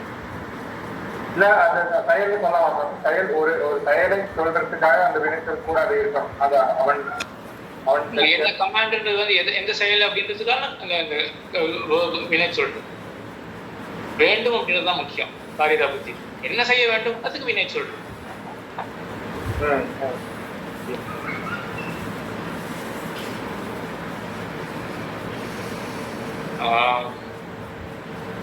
சரி, அப்போ ஜிக்ஞாசாதிகரணத்துல அப்படி விஜயராம சாமி ஏதாவது சொல்லணும்? இல்லை சுவாமி, எனக்கு அந்த கொஸ்டின் ஏன் வந்ததுன்னா, பூர்வபக்ஷியான பிரபாகரா ஏன் கேட்கிறான்னா, வேதமானது சித்தப்பதாதத்தை சொல்லாதுன்ற ஒரு பட்சத்தை வச்சுட்டு தானே முதல்ல கேட்கறான். அவளோட முதல் இதுவே இது ஏன் போகக்கூடாதுன்னு சொல்றது பூர்வபக்ஷமே வந்து இந்த ஏன் இது வந்து சித்தபதார்த்தத்தை சொல்லாது விதி நிஷேதத்தை சொல்லுன்றதுதான் பட்சமே இல்லையா, முதல் பட்சமே அதுதான். வேதத்தை வச்சுன்னு போகக்கூடாது. வேதத்தை வச்சுன்னு போகக்கூடாது, முதல்ல சப்தத்தை வச்சுன்னு போகணும். வாசக சப்தம் இருக்கு இல்லையா, பொதுவான சென்டென்ஸ், அதுவே சித்த பதார்த்தத்தை தெரிவிக்காது. வேதமும் ஒரு சென்டென்ஸ் தானே, அது சித்த பதார்த்தத்தை தெரிவிக்காது அப்படின்னு 2வது படி தான் வேதத்துக்கு போகணும். இல்ல சுவாமி, இது இது இது இது இது இது ராமானுஜர் கண்டிக்கிறதுக்கு முன்னாடி நையாயிக்காலமே இதெல்லாம் கண்டிச்சிருப்பாரு சுவாமி. இந்த பதம் செல்லவே செல்லாது. கண்டிச்சிருக்காரு, எல்லாம் கண்டிச்சிடலாம். அதான் கேட்டேன். ஏன்னா இது சுவாமி சொல்றதுக்கு முன்னாடியே இது முன்னாடி யார் பேசினாலும் இது சப்தமானது இந்த மாதிரி சித்த பதார்த்தத்தை சொல்லாதுன்னு சொல்றத வந்து அது ரொம்ப ஒரு என்ன சொல்றதுன்னா, எனக்கு அதை எப்படி சொல்றதுன்னு தெரியல. ரொம்ப பை ஸ்டாண்டர்டு ரொம்ப லோவா இருக்கிற மாதிரி அப்படின்னு தோன்றது இல்லையா? ஆமா, அப்படின்றதுதான் நம்ம இப்படி யோசிச்சு பார்ப்போம். அவன் சொல்றதுல ஏதாவது தப்பு இருக்கா? அவன் என்ன சொல்றான்னா, உடையவரும் வந்து அவன் சொன்னதை ரொம்ப லோ சப்ஸ்டாண்டர்டா இருக்குன்னு வச்சுக்கோங்க அவனுடைய ஆர்குமெண்ட். உடையவர் வந்து நிராகரணம் பண்ணது ஒரு கால் அவனுடைய யுக்தியே தப்பு அந்த மாதிரி சொல்லியிருக்கலாம். ஆனால் உடையவர் அந்த மாதிரி சொல்லலை. அவன் என்ன சொல்றான், சின்ன வயசுல அந்த குழந்தையானது அவன் கேட்குற கேள்வி யோசிச்சு பாருங்க. இப்போ நம்ம பேசுறோம், நம்ம பேசினா அடுத்தவருக்கு புரியும் அப்படின்றது, இந்த கேள்வி நீங்க யாராவது யோசிச்சு பார்த்துருக்கீங்களா? இது வரைக்கும் எல்லாம் இவ்வளவு பேசிருக்கீங்களே வாழ்க்கையில, நம்ம ஏன் பேசுறோம், பேசினா அடுத்தவருக்கு ஏன் புரியுறது அப்படின்றது யாராவது யோசிச்சு பார்த்துருக்கீங்களா? இப்போ அவன் அதுதான் யோசிக்கிறான். அவன் வந்து நான் ஏன் பேசுறேன், நான் பேசினா அடுத்தவருக்கு புரியும் அப்படின்னு தெரிஞ்சுட்டு தான் பேசுறேன். சரி, நம்ம எப்படி தெரிஞ்சுட்டேன் நான் பேசினா அடுத்தவருக்கு புரியும் அப்படின்றது எப்படி தெரிஞ்சுட்டேன்? இதெல்லாம் எவ்வளோ ஆப்டான கேள்விகள். அப்படி கேட்டுட்டு அப்போ நான் சின்ன குழந்தைக்கு போகிறேன், சின்ன குழந்தை எப்படியா தெரிஞ்சுட்டு இருக்கணும், சின்ன குழந்தை எப்படி தெரிஞ்சுட்டு இருப்பேன், அப்போ செயலை பார்த்து தெரிஞ்சுட்டு இருப்பேன். இது எதையுமே உடையவர் நிராகரணமே பண்ணலை. இது நையாய்க்குன்னு நிராகரணம் பண்ணல, யாருமே இந்த அம்சங்களை நிராகரணமே பண்ணல. சரி, உடையவர் அப்ப என்ன பண்றாரு? சித்தாந்தர் உடையவர் என்ன பண்றாரு? இதை ஆட் பண்ணி தான் பண்றோம்னா, இதோட உடையவர் என்ன பண்றாரு அப்படின்னா, நீ சொல்ற இல்லையா, நீ சித்த பதார்த்தத்துல வராது, நீ காரியத்துல மட்டும் அப்படின்னு சொல்றிய, நீ சொல்றது ஒத்துக்கிறேன். இது பார்ஷியல் அண்டர்ஸ்டாண்டிங் தான். இது பார்ஷியல் அண்டர்ஸ்டாண்டிங்கா இருக்குன்றதுல ஒரு சந்தேகம் இல்லை. அதுவே ஃபுல் அண்டர்ஸ்டாண்டிங்கா இருக்குன்னு சொல்றப்பதான் இது தப்பு. அது கண்டனம்னாலே அதுதான் சொல்லுவான்னு நினைக்கிறேன். இது பார்ஷியல் அண்டர்ஸ்டாண்டிங், இது பார்ஷியல் அண்டர்ஸ்டாண்டிங், அது இதை பூர்த்தி பண்ணிக்கணும் இது மாதிரி வச்சு சொல்றதுதான் அது சொல்றான்றது இல்லை. ஆனா சில இடத்துலதான் யுக்திகளே கண்டனம் பண்ணுவா, சொல்ற யுக்தியே தப்பு அப்படின்னு. இப்போ இந்த ஜன்மாதிதிகரணத்துல என்ன பார்ஷியல் அண்டர்ஸ்டாண்டிங் கண்டனம் ஆயிடுது. சரி, அங்க ஒரு பார்ஷியல் அண்டர்ஸ்டாண்டிங் கண்டனம் ஆயிடுதுன்னு சொல்லலாம். சரி, அவங்க யோசிச்சு பாருங்க, அவங்க என்ன பார்ஷியல் அண்டர்ஸ்டாண்டிங் இல்லாட்டி ஃபுல் அண்டர்ஸ்டாண்டிங் கண்டனம் ஆயிடுது. ஜன்மாதிதிகரணத்துல அவன் என்ன சொல்றான், இந்த 3 பொருள்கள் இருக்கு, அது ஒரு விசேஷம் சேர்த்தா மூணும் பிரிஞ்சிடும் அப்படின்னு சொல்றான். பிரியாது அப்படின்னு சொல்றாரு உடையவர். அப்படின்னா அப்போ அந்த அதிகரணமும் தேவையில்லையே அப்படின்னு ஆயிடும். அதுவும் லோகத்தை தெரிஞ்சதுதானா அப்படின்னா தெரிஞ்சது கிடையாது. இது இப்ப நான் இதுக்கு வந்து முதல்ல இதை முடிச்சதுக்கு பண்ணலாம் க்ஷமிக்கணும். இந்த இடத்துல என்னன்னா இந்த முதல்ல வந்து சித்த பதார்த்தத்தை பிடிக்காதுன்னு சொல்றதுதான் வந்து நம்ம புரிஞ்சுக்கிறது இல்லை. அதர் பார்ட் வந்து ஸ்டாண்டர்டாவே இருக்குன்னு ஆனா சித்த பதார்த்தையும் சொல்லும்ன்றதுக்கு தான் சுவாமி வந்து இவ்வளவு இது பண்ணியிருக்காரு இல்லையா? அதுதான் நான் கேட்டேன். அது வேற. ஆமா ஆமா இது வந்து தேவையில்லையே, ரொம்ப சப்ஸ்டாண்டர்டா இருக்கே அப்படின்னா மொத்த ஸ்ரீபாஷமே அப்படிதான் இருக்கும், இதுவா இருக்கும். நம்ம எப்படி சொல்றது இல்ல அவ சொல்றது இல்ல நம்ம நான் ஒரு பெரிய ஞானி இல்ல, அவ இதுவும் இல்லை. அவ ரொம்ப ஆக்சுவலா வந்து சாதாரணமா பாக்குறதுக்கு வந்து இது இப்போ இதை அனலைஸ் பண்ணிட்டு இருந்தாங்கன்னா இந்த பதார்த்தத்தை பிடிக்கும்ன்றத வந்து இப்போ சொல்லணும்னா நம்ம ஆக்ட் பண்ணிட்டு இருக்கலாம், இல்ல இது மேல இது செல்லாதுன்னு சொல்லிட்டு அவார்டே சொல்லியிருக்கலாம், இல்லை மாற்றிட்டு இருக்கலாம். ஆனா இது அவ்வளோ எஃபிஷியண்டா வந்ததுனால தானே சுவாமி ஒரு பட்சத்தை எழுதியிருக்காருன்னா அது வந்து அவ சும்மான்றதுனால எழுதிருக்க மாட்டேன். அவ அவ்வளோ டஃப்பா இருந்திருப்பான்றதுதான் புரியுது. கண்டிப்பா கண்டிப்பா. ஏன் அப்படின்னா இப்போ ஹிஸ்டாரிக்கல் கூட பார்க்கலாம். இப்போ அந்த காலத்துல இப்படி வச்சுக்கோமே, இப்போ அனங்கவச்சா சுவாமி இருந்தார், ஒளிகுடி சுவாமி இருந்தார், கார்பங்காடு சுவாமி இருந்தார். இந்த இப்போ கார்பங்காடு சுவாமி ஏதாவது சொன்னார் அப்படின்னு வச்சுக்கோமே, அது கண்டிப்பா சரி. இப்போ மூணு பேருக்குள்ள ஒரு சண்டைன்னு யாரையாவது வச்சுக்கோங்க, யாரையாவது 3 ஆச்சாரியால் ரொம்ப பிரசித்தமா இருக்கான். இப்போ ஒருத்தர் சொல்றது வந்து ஏதோ ஒன்று ரொம்ப சப்ஸ்டாண்டர்டா ஒன்று சொல்றாரு அப்படின்னு வச்சுக்கோம் ஒரு கால். அதை கூட மற்ற 2 பேர் வந்து கொஞ்சம் மதிப்பு கொடுத்து அதை எடுத்துட்டு கண்டனம் பண்றதோ, கண்டனம் இல்லை ஏதாவது ஒன்று அதிகமாக சொல்றதோ, இவர் சொல்றது ரொம்ப தப்பா இருந்தா கூட அவர் சொல்ற வியக்தி எப்படிப்பட்டவர் அப்படின்றத வச்சுட்டு கொஞ்சம் மதிப்பு கொடுத்து கண்டிப்பா பண்றது நம்ம இயல்பாக வச்சுக்கலாம் லோகத்துல. ஸோ அந்த விஷயத்தை பார்க்காம அந்த வியக்தியை பார்க்கறது. அதே மாதிரி இந்த பிராபாகரன் அப்படின்ற வியக்தி இருக்கான் இல்லையா, இப்போ அந்த இல்யூஷன் பத்தி எல்லாம் கேட்டீங்களா அப்படின்னு தெரியல. பிரமம் அதை வந்து அதுல முதல் வந்து நையாயிக்கனுடைய பட்சம் பார்த்துருந்தோம். 2வது வந்து பிராபாகரனுடைய பட்சம். அது முழுசா கேட்டீங்களான்னு தெரியல. அது எவ்வளவு இன்ட்ரெஸ்ட் இல்லை அப்படின்னு கேட்டேன். ரொம்ப ஃபைன் டிஃபரன்ஸ். இல்ல ரொம்ப மைன்யூட் டிஃபரன்ஸ். இல்ல நான் 2 தடவையும் கேட்டேன், 3 தடவை கேட்டனால. ஆனா பிராபாகர பட்சம் வந்து ரொம்ப சட்டிலா சொல்லவே வேணாம் அப்படின்னு சொல்லிட்டா. ரொம்ப சட்டில் நீங்க அதை சொல்லவே வேணாம், அதை அப்படியே புரிஞ்சுக்கணும் அப்படின்னா பிரம்மம்னே சொல்லலாம். இல்ல அவ அந்த பட்சம் ரொம்ப ஸ்ட்ராங்கா இருக்கு, அதுல ஒன்றும் சந்தேகம் இல்லை. ஆனா இந்த இதுல வந்து ரொம்ப அதுதான் சொல்றேன், அதுதான் சொல்றமா இருக்கு. இது வந்து என்ன விஷயம் வச்சுக்குவான்னா, இப்போ அதை வியக்தியை யோசிச்சு பாருங்க. இப்போ அப்படியேப்பட்ட ஒரு அவன் பேரே குரு தான். அவன் எப்படி அவன் குருன்னு பேர் வந்ததுன்னா, அவனுடைய அந்த பிரபாகரன் அப்படின்னு பிரபாகரன் மிஸ்ரா, அவனுடைய ஆச்சாரியன் யாருன்னா குமாரில பட்டகா, பாட்டன் அப்படின்னு பார்க்கறோம் இல்லையா. அந்த பட்டன் குமாரில பட்டன் தான் அவனுக்கு ஆச்சாரியன். பிரபாகரன் அவருக்கு ஆச்சாரியன் வந்து குமாரில பட்டர் அப்படின்றவர். அவர் என்ன பண்ணாருன்னா, ஒரு தடவை இதுல இப்ப சொல்ல போது கொஞ்சம் சம்ஸ்கிருதம் தெரிஞ்சாதான் நான் என்ன சொல்ல வரேன் அப்படின்றது புரியும். அத்ராபி நோக்தம் தத்ர குணா உக்தம், அத்ருத்து நோக்தம் அத்ராபி உக்தம் அப்படின்ற மாதிரி ஒரு வரும். அதா புனருக்தம் அப்படின்னு ஒரு சம்ஸ்கிருத வியாக்கியானத்துல வந்து இந்த மாதிரி ஒரு விஷயம் இருக்கு. என்னன்னா, இங்கேயும் சொல்லலை அங்கேயும் சொல்லலை, ஆகையினால 2 தடவை சொல்லப்பட்டிருக்கு அப்படின்றதுக்கு அர்த்தம். இது பார்த்து அவருக்கு ஒன்றுமே புரியல. 2 தடவை இங்கேயும் சொல்லப்படலை அங்கேயும் சொல்லப்படலை, ஆகையினால 2 தடவை சொல்லப்பட்டிருக்குன்னா என்னென்ன விஷயமும் புரியலை. அவர் ஒன்றும் புத்தகத்தை மூடி வச்சுட்டு அந்த ஆச்சாரியன் கிளம்பி போயிட்டார்.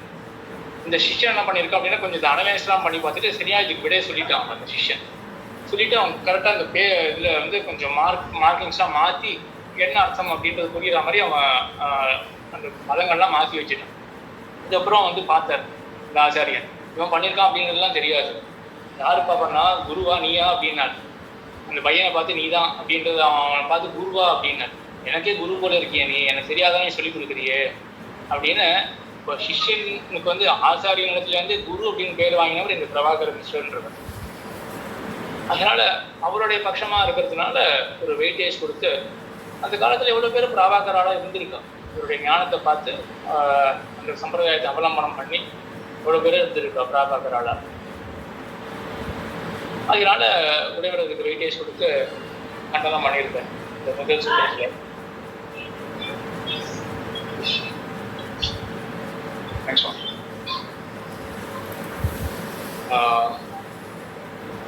சரி, அப்போ முதல் அதிகரணம் ஆயிடுது.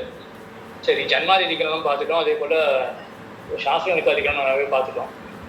இப்போ சமன்வய அதிகரணத்தை பார்த்தோம்னா இப்போ வந்து அவ்வளோவா அந்த கேள்வி வராது. சமன்வய அதிகரணம் பூர்வபக்ஷம் ரொம்ப தேவையில்லையே, சப்ஸ்டாண்டர்டாக இருக்கு, ரொம்ப அதி இது துர்பலமாக இருக்கு பூர்வபக்ஷம் அப்படின்ற கேள்வி சமன்வய அதிகரணத்தில் வராது அப்படின்னு தோன்றது. சரி, சமன்வய அதிகரணத்தில் என்ன பூர்வபக்ஷம்? இதான் ஆன் த ஸ்பாட் டெஸ்ட்.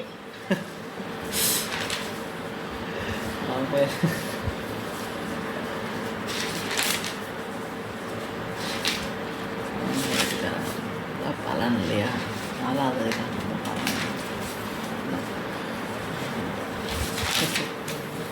அதுக்கு ஞாபகம் நினைக்கிறேன். பூர்வபக்ஷம் வந்து பூர்வபக்ஷம் வந்து நையாயிகர் என்ன சொல்றான்னா வந்து இதை வந்து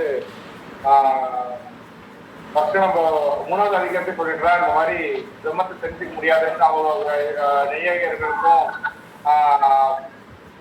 அவன் பேரு அவருக்கும் சண்டை வருது. அப்போ வந்து அவ பூர்வபக்ஷத்தை எடுத்து வாதத்தை எடுத்து வைக்கும்போது அனுமான மூலமா தெரிஞ்சுக்கலாமே. நையாயிக்கன் அதெல்லாம் வந்து இது சாஸ்திர அதிகரணம் பயன் இல்லாததால சித்த பதார்த்த சுவாமம் பிரயோஜனம் இல்லை. முதல்ல கை தூக்கினா அது வேதவியாசர் பிரம்ம விசாரம் செய்ய தேவையில்லைன்னு சொல்லியிருக்காரு. பிரம்ம விசாரம் அதை சொல்லி வேண்டாம், தேவையும் இல்லைங்கிறது பூர்வபட்சம். அதான் ஏன் தேவையில்லை? இதுல வந்து அஞ்ஞாதம் அண்டு பிரயோஜனம் ரெண்டும் தெரிந்த விஷயத்தை பத்தி விசாரம் செய்யப்பட்ட மாட்டோமே அப்படிங்கிற பயனுள்ள விசாரமாக இருக்கிறதா சரியா? இப்போ ரெண்டு அதிகரணத்துக்கும் சேர்த்து சொல்லிட்டீங்க, சமண அதிகரணத்தையும் சேர்த்து சொன்னீங்க. அடுத்தது கீதா மாமி கை தூக்கின மாதிரி இருந்தது. கீதா மாமி கை தூக்கினால சொல்லுங்க மாமி. கீதா மாமி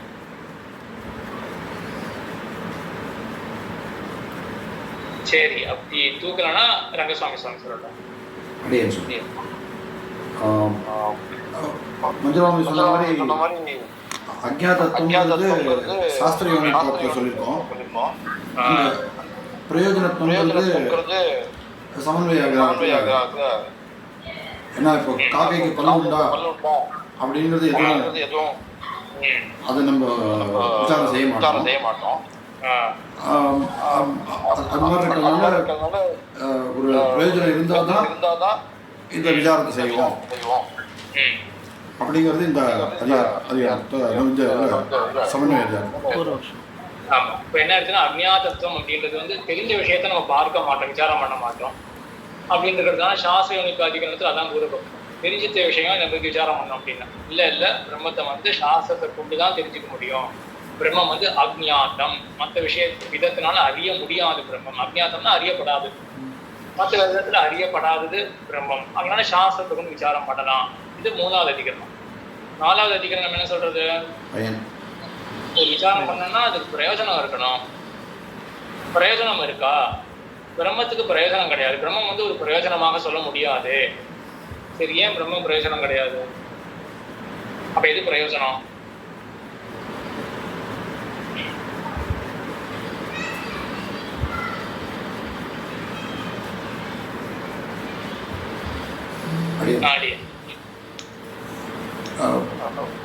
பிரயோஜனம் இல்லைன்றது பக்கத்து ரூம்ல ஒரு குடம் இருக்கு அப்படின்னு சொன்னா அதுல எனக்கு என்ன பிரயோஜனம் அப்படின்னு சொல்றோம். அதே மாதிரி இன்னொருத்தரை பத்தி வேண்டாத விஷயத்தை சொல்லும் போது அதையே என்கிட்ட சொல்ற அப்படின்னு சொல்லி நிராகரிச்சோம். சரி, அப்ப இதெல்லாம் பிரயோஜனம் அல்லாதவை. இதெல்லாம் பிரயோஜனம் அல்லாதவை. இப்போ ஆனா அதே வந்து ஒரு குழந்தை பிறந்து ஒரு பாகம் தேவர் சொல்லிட்டு இன்னொரு பாகம் வந்து கோவிந்ததாசர் சுவாமி வாய்ப்பு. அப்ப எது பிரயோஜனம்? பிரயோஜனம் இப்போ பிரம்மம் இருக்குங்கிறது என்ன பிரயோஜனம்னா எவ்வளவோ பிரம்மத்துவம் சொல்லக்கூடாது. பூர்வபக்ஷத்துல எது பிரயோஜனம்? பூர்வபக்ஷி எது பிரயோஜனம்னு சொல்றான்? பூர்வபக்ஷி பிரயோஜனம் காரியம் செஞ்சாக்கா அது ஒரு அவனுக்கு விருப்பமானது நடக்குது, இல்லை விருப்பம் இல்லாத நடக்காம, அதாவது உன்னை செய்யாதேன்னு சொல்லும் போது பிரயோஜனமாக அதுல பிரயோஜனம் இருக்கு. அந்த செஞ்சா அவனுக்கு வேண்டியது நடக்குது, செய்யலன்னா அனிஷ்டம் போகுது. அது மாதிரி இருக்கும்போது அது அது அதை அதை புரிஞ்சுக்க முடியும். செய்யலன்னா அனிஷ்டம் போகுதுன்னு சொல்ல வேணாம், அனிஷ்டம் தவிர்க்கப்படுறது, அனிஷ்டம் வராம இருக்கு. அதனால அது அது ஒரு பிரயோஜனமா இருக்கு. அந்த பிரயோஜனம் இருக்கிறதால அது புரியுது. ஆமா, இதுதான் சமநாயகன பூர்வபக்ஷம். கீதா மாமி இதை சொல்லணுமா? இல்ல. சரி, இதான் சமநாயகத்தினுடைய பூர்வபக்ஷம். இதுதான். அப்போ பிரம்மம் பிரயோஜனம் கிடையாது, அது சித்த பதார்த்தமா இருக்கிறதுனால. பக்கத்துல இதுல அறையில குடம் இருக்கு அப்படின்னு சொல்றதுனால ஒரு பிரயோஜனம் கிடையாது. அவர் இப்படி இருக்கா அப்படின்னு சொல்றதுனால ஒரு பிரயோஜனம் கிடையாது. சித்த பதார்த்தமானது பிரயோஜனம் கிடையாது. இப்போ யோசிச்சு பாருங்க, இந்த பூர்வபக்ஷம் எப்படி என்ன ஸ்டாண்டர்ட்ல இருக்கு? என்ன ரேட்டிங் கொடுப்பீங்க? இந்த பூர்வபக்ஷம் இது நல்ல ஒரு இதுதான் தோன்றது. சட்டுன்னு பதில் சொல்ல முடியாது. இது கமர்ஷியல் இல்ல சுவாமி, இது ஒரு விஷயத்த ஒரு விதத்துல இது நல்ல நல்ல நல்ல அப்ஜெக்ஷன் தான் சுவாமி. என்ன பொறுத்தவரைக்கும் நல்ல காரணம் என்னன்னா, ஒரு காரியத்தை செஞ்சோம், காரியத்துக்கான பலன் இருக்குன்னு சொல்லிட்டு விதிவாக்கியிருக்கு. அதை செய்யணும் அப்படின்னு சொல்லி பண்றச்சே நமக்கு பலன் கிடைக்கிறதுன்னு தெரியறப்போ அதுதான் நம்ம பார்க்கணுமே தவிர இப்ப பாக்குறது பிரயோஜனம் இல்லைன்னு சொல்றது ஒரு ஸ்ட்ராங் அண்ட் வேலிட் பூர்வபக்ஷம் தான் சொல்லி இன்னும். ஆமா ஆமா, இது இப்போ இந்த நிறைய எக்ஸாம்பிள்ஸ் சாரி வேத வாக்கியம் நிறைய பேர் சொல்றாங்களே சுவாமி, ஜோதிஷ்டோமேன சொத்துக்காம விஜயத்தை சொல்றச்சே ஜோதிஷ்டோமம் பண்ணா சொத்துக்காம வருதுன்னு சொல்லிட்டு வாக்கியம் நல்லா இருக்கு, நமக்கு தெரியுது.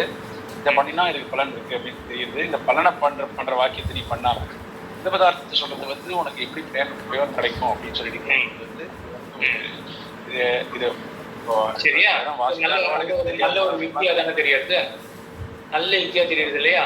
இதை யார் சொன்னா அப்படின்னா அதே இந்த காரிய பரவாக்கிய காரிய பரவாக்கியவாதி இருக்கான் இல்லையா, அவனே தான் இங்கேயும் பூர்வபக்ஷியாக வரான்.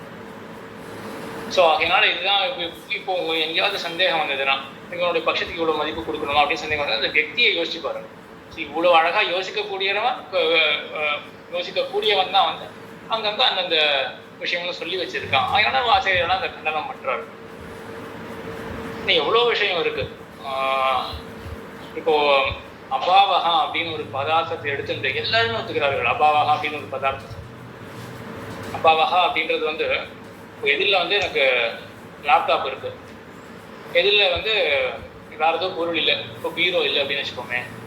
இப்போ பீரோ இல்லை, என்னுடைய கண்ணு எதிரில் இப்போ லேப்டாப் அப்படின்னு ஒரு பொருள் இருக்கா மாதிரியே பீரோ இல்லை அப்படின்னு ஒரு பொருள் இருக்கு அப்படின்னு எல்லாருமே சொல்றாரு. எவ்வளோ வியர்டா இருக்கு. நான் சொல்றது யாரா சங்கராச்சாரியர் சொல்றாரு, சங்கரர் சொல்றாரு. பிராபாகரன் ஒத்துக்கல.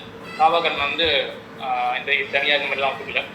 ஆட்டன் அவன் ஒத்துக்கிறான். வைசேஷிகன், நையாயிகன், இப்போ பெருத்த ஞானிகள்னா இந்த மாதிரி ஒரு வியர்டா சொல்றாரு. இந்த மாதிரி தான் போகும், அது ஒன்றும் பண்ண முடியாது.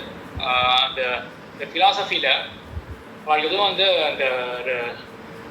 எப்படி சொல்ற ஒரு எக்ஸ்பெரிமெண்ட் பண்ணி ஒரு ரிசல்ட் வச்சு இதுதான் அப்படின்னு ப்ரூவ் பண்றதுலாம் இல்லை. யோசிச்சுட்டே இருப்பான். இந்த மாதிரி தான் அவங்க போடுறதுனால சிலது கொஞ்சம் வியர்டா இருக்கும். யோசிக்கிறதுனா நிறைய விஷயங்கள் ரொம்ப ஆச்சரியமா இருக்கும். சரி, இது சமநாதிகரணத்தினுடைய பூர்வபக்ஷம். சித்தாந்தம் என்னது? அடியன் வேற யாராவது? ரங்கசுவாமி வேண்டாம், வேற யாராவது? அடியன் சிவச்சன் சுவாமி. என்ன சாதிக்க வர்றாருன்னா, இப்ப நம்மளுக்கு ஒரு குழந்தை பிறந்திருக்கு, இல்ல கயிறை பாம்புன்னு சொல்றோம். அப்படி சொல்லும் போது இல்ல கயிறு பாம்பு அல்லன்னு சொல்லணும். பாம்பு அல்லன்னு சொல்லும் போது அந்த பாம்புன்னு சொல்லும் போது அவனுக்கு ஒரு பயம் வருது. அது மாதிரி அது மாதிரியாக பிரம்மன் வந்து வைகுண்டத்தில் இருக்குன்னு சொல்லும்போது அவனுக்கு ஒரு சுகம் ஏற்படுகிறது. அந்த சுகத்தினாலதான் அவன் பெற்றுக்கொண்டு ஆசைப்படுறான். அப்ப சித்தப்பாக்க பயனுள்ளதா இருக்கிறது. அந்த அந்த அந்த சுகத்துக்காகவாது அவன் வந்து மேலும் பிரம்மோற்சனம் செய்ய வேண்டும். இப்போ வேதத்துல வந்து பிரம்மோற்சனம் செய்ய கடவுள்தான் வந்து சிறந்தது அப்படின்னு சொல்லி எம்பெருமானார் வந்து சாதிக்கிறாங்க. பிரம்ம விசாரம் செய்யக்கூடாதா? கடைசி என்ன சொன்னீங்க? பிரம்ம விசாரம் செய்யக்கூடாது இல்லையா? ஆமா ஆமா அதுக்கு அது வந்து ஒரு சுகத்தை தருகிறது. எனக்கு வந்து பிரம்மம் இருக்காது சொல்றதே எனக்கு ஒரு ஆச்சரியமாக இருக்கிறது. வந்து எப்படி இருக்கிறான்றது இப்படி என்று தெரிஞ்சு ஆசைப்படுவதற்காகவே வந்து வேதாந்த விசாரம் செய்வதுன்றது உகந்ததுதான் அப்படின்றது சாதிக்கிறேன். சரியா? சரி, எல்லா சந்தேகம் இருக்காருக்கு. இது புரிஞ்சுது இல்லையா? அப்போ என்னன்னா இந்த பாம்பு விஷயத்துல மட்டும் கொஞ்சம் ஒரு மாடிஃபிகேஷன் பண்ணணும். முன்னாடி ஏற்கனவே அவன் பாம்புன்னு நினைச்சுட்டு இருக்கான். அவன் கைத்தை பார்த்து பாம்புன்னு நினைச்சுட்டு இருக்கான். நினைச்சுட்டு இருக்க இடத்துல என்ன சொல்றாரு அப்படின்னா, இது பாம்பு அல்ல, இது சித்த பதார்த்தம் தான், நீ பண்ணாத அப்படின்னு வந்து சொல்லல. எதிரில் இருக்கிறது பாம்பு அல்ல சொன்ன மாத்திரத்திலே அவனுக்கு என்ன ஆகுது? பயமானது போகுது. அதுவும் ஒரு பிரயோஜனம் தானே, பயம் பிரயோஜனம் தானே. இல்ல அடியை சொன்னது என்னன்னா, பாம்பு நினைக்கும் போது அவனுக்கு ஒரு பயம் உண்டாயிருது இல்லையா? அந்த பயமே அந்த ஒரு பயத்தினால அவன் வந்து தெரிஞ்சுக்கிறான், இது பாம்புதான் இல்லையோ நான் அப்படின்னு நினைக்கிறேன். சரி சரி, அப்படி வச்சு அதுக்கு ஒன்னும் ஆப்டா இருக்கு. அப்போ அவனுக்கு வந்து தெரிஞ்சுக்கிறதுக்கு அவனுக்கு வந்து ஒரு இச்சை இருக்கு. அப்படின்றது வந்து அவனுக்கு ஒரு வேண்டியதாக இருக்கிறதுனால சொல்றவன் வந்து கேட்கறான். அவன் பாம்பு அல்ல அப்படின்னு சொல்லும்போது அதை கேட்டுக்கிறான். சரி சுவாமி, இந்த எக்ஸாம்பிள வந்து நிஷ்டாத்வைதியிலுமே இதை கோட் பண்றாங்க. மாதிரி பயம் போறது அப்படின்னு ஒரு பட்சத்தை சொல்றதுக்கு, அதாவது இது வந்து பாம்பு இல்லை, இது ஒரு கயர் தான் சொல்ற பட்சத்தை வந்து நம்மளுமே வந்து இது இந்த அதிகரணத்துக்கு உபயோகப்படுத்துறாங்க. அது கேட்கறது முன்னாடி இதெல்லாம் கேட்கலண்ணா. ஏன் இந்த அதிகரணத்துல, இந்த ஜிக்ஞாசா அதிகரணத்துல இதே உதாரணம் வருது. அது வந்து வாசஸ்பதி மிஸ்ரர் சொல்றதாக வியாக்கியானத்தில் சிவபிரகாசிகாச்சாரியார் சாதிக்கிறார். அதுக்கும் யார் சொன்னாலும் ஒன்றும் குறை கிடையாது. இது சித்தாந்தத்தை ஏற்றுக்கிறது தான். இங்க வந்து அந்த மாதிரி எதுவும் இன்னார்தான் சொன்னது அப்படின்றதுலாம் கிடையாது. இங்க ஜென்ரலா தான் இருக்கு. சமய அதிகரணம் பொறுத்த வரைக்கும் ஜென்ரலா தான் இருக்கு. சரி, இப்போ இதே உதாரணம் வந்து முதல் அதிகரணத்துல பொருந்த விடுறான் நம்ம ஆச்சாரியன். அது சொல்லல. ஜிக்ஞாசா அதிகரணத்துல இதே உதாரணம். என்ன உதாரணம்? இது பாம்பு அல்ல அப்படின்ற உதாரணம் ஜிக்ஞாசா அதிகரணத்துல யோசிச்சு சொல்ல முடியுமா? எப்படி அங்க பொருந்து விடலாம்? இந்த உதாரணத்தை ஜிக்ஞாசா அதிகரணத்துல எப்படி பொருந்து விடலாம்? ஒரு வாக்கியத்தால சித்த பதார்த்தத்துக்கு பிரயோஜனம் இருக்கு இல்லையா? அது இந்த அதிகரணம் மாமி. சித்த பதார்த்தத்துக்கு பிரயோஜனம் இருக்கிறது இந்த அதிகரணம். ஜிக்ஞாசா அதிகரணத்துல எப்படி இதை பொருந்து விடலாம்? அது கொஞ்சம் கஷ்டமான கேள்விதான். சொல்ல முடியுது அப்படின்றது அந்த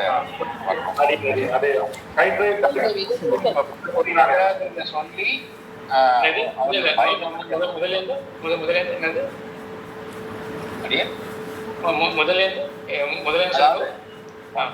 சித்த பதார்த்தத்தை சொல்ல முடியும்.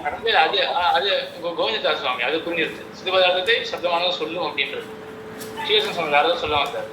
இல்ல கைக்கு பாம் என்று சொல்றோம் இல்லையா? அந்த சொல்லுகிற அந்த சொல்லானது அந்த ஒரு சித்தபதார்த்தத்தை தெரிவிக்கின்றது. ஆல்ரெடி அவன் தெரிவித்திருக்கு. அப்போ சித்தபதார்த்தம் அங்கேயும் உள்ளதுன்றது அவருக்கு அதான் சொல்றீங்க. ரெண்டு பேரும் அதான் சொல்றீங்க. இன்னொரு அப்ப எப்படி தெரிஞ்சுக்கிறான்? அவன் வந்து உன் எதிரில் இருக்கிறது பாம்பு அல்ல அப்படின்னு ஒருத்தன் சொல்றான். சொன்னது வந்து ஒரு சித்த பதார்த்தத்தை தெரிவிக்கிறது அப்படின்னு ஒரு பையன் எப்படி தெரிஞ்சுப்பான்? பயம் ரேகை போயிடுது இல்லையா? முகத்துல இருக்கிற பயம் போயிடுது. சரியா? இதான் அங்க பதில். அப்ப அவங்க நம்ம என்ன பார்த்தோம்? அந்த குழந்தை விஷயத்துல முகம் மலர்த்திய பார்த்து அவமானம் பண்ணிட்டு இல்லையா? குழந்தை பிறந்திருக்கு அப்படின்றது அப்பாவுக்கு தெரிஞ்சிருக்கணும் அப்படின்னு. அதே போலதான் இங்கேயும் இங்க பயத்தினுடைய ஒரு போகுதலை பார்த்து நிவர்த்தியை பார்த்துட்டு அவன் தெரிஞ்சுக்கிறான். அப்ப வந்து பாம்பு அல்ல அப்படின்னு தெரிஞ்சுட்டு இருக்கான். இவன் எப்படி தெரிஞ்சது பாம்பு அல்ல அப்படின்னு? சித்த பதார்த்தம் தான். எப்படி தெரிஞ்சது பாம்பு இல்லன்றது? எப்படி தெரிஞ்சது? பேச்சினால தெரிஞ்சது, சொல்லால தெரிஞ்சது. ஆக சொல்லானது சித்த பதார்த்தத்தை காட்டும் அப்படின்னு தான் இந்த ஜிக்ஞாசாதிகள் வந்து இதை சொல்லியிருக்காரு. வாசஸ்பதி மிஸ்ரருடைய உதாரணம். வாசஸ்பதி மிஸ்ரர் அப்படின்றவர் வந்து நம்ம சம்பிரதாயத்தில் எம்பெருமானாருடைய கிரந்தங்களுக்கு எல்லாம் அடுத்தது வேதாந்த விஷயத்துல வேதாந்த தேசிகன் தான் நான் உபகாரம் பண்ணியிருக்கேன். அதுபோல் அங்கே வந்து சங்கரர் எப்படி வாசஸ்பதி ஈஸ்வரர் அப்படின்னு தேசிகன் ஸ்தானத்தை வச்சுக்கலாம். வாசஸ்பதி ஈஸ்வரர் அப்படின்றவர் அவர் சொன்ன உதாரணம் அவர். அப்படி நம்ம சமன்வயாதிகளும் நல்லா வந்துருக்குன்னு தோன்றது. இதில் பேட்டிகா சங்கதி அதெல்லாம் கொஞ்சம் பார்த்து வச்சுக்கோங்க. ஞாபகம் இருக்கா? அந்த 4 அதிகரணத்தினுடைய தொடர்பு என்ன, அப்புறம் பேட்டிகா சங்கதி, பேட்டிகான்றது ஒரு பெட்டியாக பார்த்து முதல் 2ம் சேர்ந்து ஒரு பெட்டி, முதல் 2 அதிகரணமும் சேர்ந்து ஒரு பெட்டி, அடுத்த 2 அதிகரணம் சேர்ந்து வேற ஒரு பெட்டி. முதல் 2 அதிகரணத்தில் சேர்ந்து என்ன சொல்லப்படுறது, அடுத்த 2 அதிகரணத்தில் என்ன சொல்லப்படுறது. முதல் 2 அதிகரணம் வந்து சாஸ்திரமான பிரம்மத்தை வேறுபட்டதாக தெரிவிக்கும் அப்படின்றத இது சொல்றது. 4வது வந்து சாஸ்திரம் மற்றும் அதனால் ஏற்படும் ஞானம் ரெண்டுக்கும் வந்து பயனுள்ளதுதான் அப்படிங்கிறத சாதிக்க வந்திருக்கு ஸ்ரீபாஷ்யத்துல. கரெக்ட். சரியா? சாஸ்திரம் பயனுள்ளது அப்படின்றது என்ன அதிகரணம் சொல்றது? முதல் அதிகரணம். சாஸ்திரம்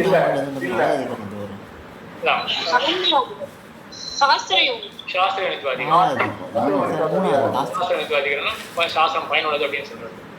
சாஸ்திரத்தினுடைய விஷயம் பிரம்மம், அது பயனுள்ளது அப்படின்னு அர்த்தம் இருக்கு. சமன்வயம். சரி, நல்லதாக கிரகிச்சிருக்கீங்க. ரூபஸ்ரீ ஏதாவது சொல்லணுமா உங்களுக்கு? சுவாமி, இப்போ இந்த வேதாந்த வாக்கியம் சொல்றது பிரம்மம் ஒண்ணு இருக்கு அப்படின்னு இதை கேட்ட மாத்திரத்திலேயே சுகம் வருது அப்படின்னு இதை சாதிக்கு. இப்போ ஒரு குரூப் ஆஃப் பீப்புளுக்கு இதை கேட்ட மாத்திரத்திலேயே சுகம் வரல அப்படின்னா அவளுக்கு இது அப்ளை ஆகாதான்? கரெக்ட், நல்ல கேள்வி. ஆனால் அது ஆமாம், ஒரு இடத்துல இது வந்து அப்ளை ஆகும் அப்படின்னு தெரிஞ்சாலே போதும். இப்போ என்ன சொல்கிறான் அப்படின்னா, எந்த இடத்துலையும் குருபக்ஷியோட ஸ்டேட்மெண்ட் என்ன, எந்த இடத்துலையும் சித்த பதார்த்தமானது பிரயோஜனமாகவே இருக்காது அப்சல்யூட்டா. நம்ம அப்சல்யூட்டா இல்லை அப்படின்னு சொல்றத நம்ம மாற்றி சொல்றதுக்கு என்ன வேலை? ஏதாவது ஒரு இன்ஸ்டன்ஸ் இருந்தா போதும் இல்லையா? ஒரு இன்ஸ்டன்ஸ் கிடைச்சாலே போதும். நான் சொல்றது தப்பு அப்படின்னு ஆயிடும். பட் இது நம்ம ப்ரூவ் பண்ண வைக்கிறது ரொம்ப கஷ்டம் இல்லையா? அவளுக்கு நம்ம மண்டையில் ஏற்றது கஷ்டம். இப்போ அந்த குழந்தை விஷயத்தை எடுத்துட்டு சில பேருக்கு அப்போ கூட சந்தோஷம் வரல அப்படின்னு வச்சுக்கோங்க, ஒன்றும் பண்ண முடியாது. சந்தோஷம் வந்தது அப்படின்ற பட்சத்தை வச்சுட்டோம்னா அவ்வளோதான், ஒரு இன்ஸ்டன்ஸ் காட்டியாச்சு. சித்த பதார்த்தத்தை கேட்டு சந்தோஷம் வருது அப்படின்றது ஒரு இன்ஸ்டன்ஸ் காட்டியாச்சு. அதே போல பிரம்ம விஷயத்துல சில பேருக்கு வந்து இன்ட்ரெஸ்ட் இருந்து அவளுக்காக அந்த பிரம்மத்தின் இடத்துல ஒரு ஆபிமுக்கியம் இருக்கணும். பெரும்பாலே வேண்டாம் சொல்ல முடியாது. இருக்கிறவர்களுக்கு என்னன்னா கேட்ட உடனே நிச்சயமா ஆசை வருது, சந்தோஷம் அப்பவே ஏற்படுது. ஆசை நான் சொல்ல வேண்டாம், அப்பவே சந்தோஷம் ஏற்படும். கேட்ட மாத்திரத்தையும் சந்தோஷம் ஏற்படுது. நல்ல கேள்வி. எல்லாருக்குமே ஏற்படாது அப்படின்றது உண்மைதான். எல்லாருக்குமே வந்து பெருமாளுக்கு பற்றி கேட்ட உடனே சந்தோஷம்லாம் ஏற்படாது. ஆனால் ஏற்படும் அப்படின்னு ஸ்தாபிச்சா போதும்.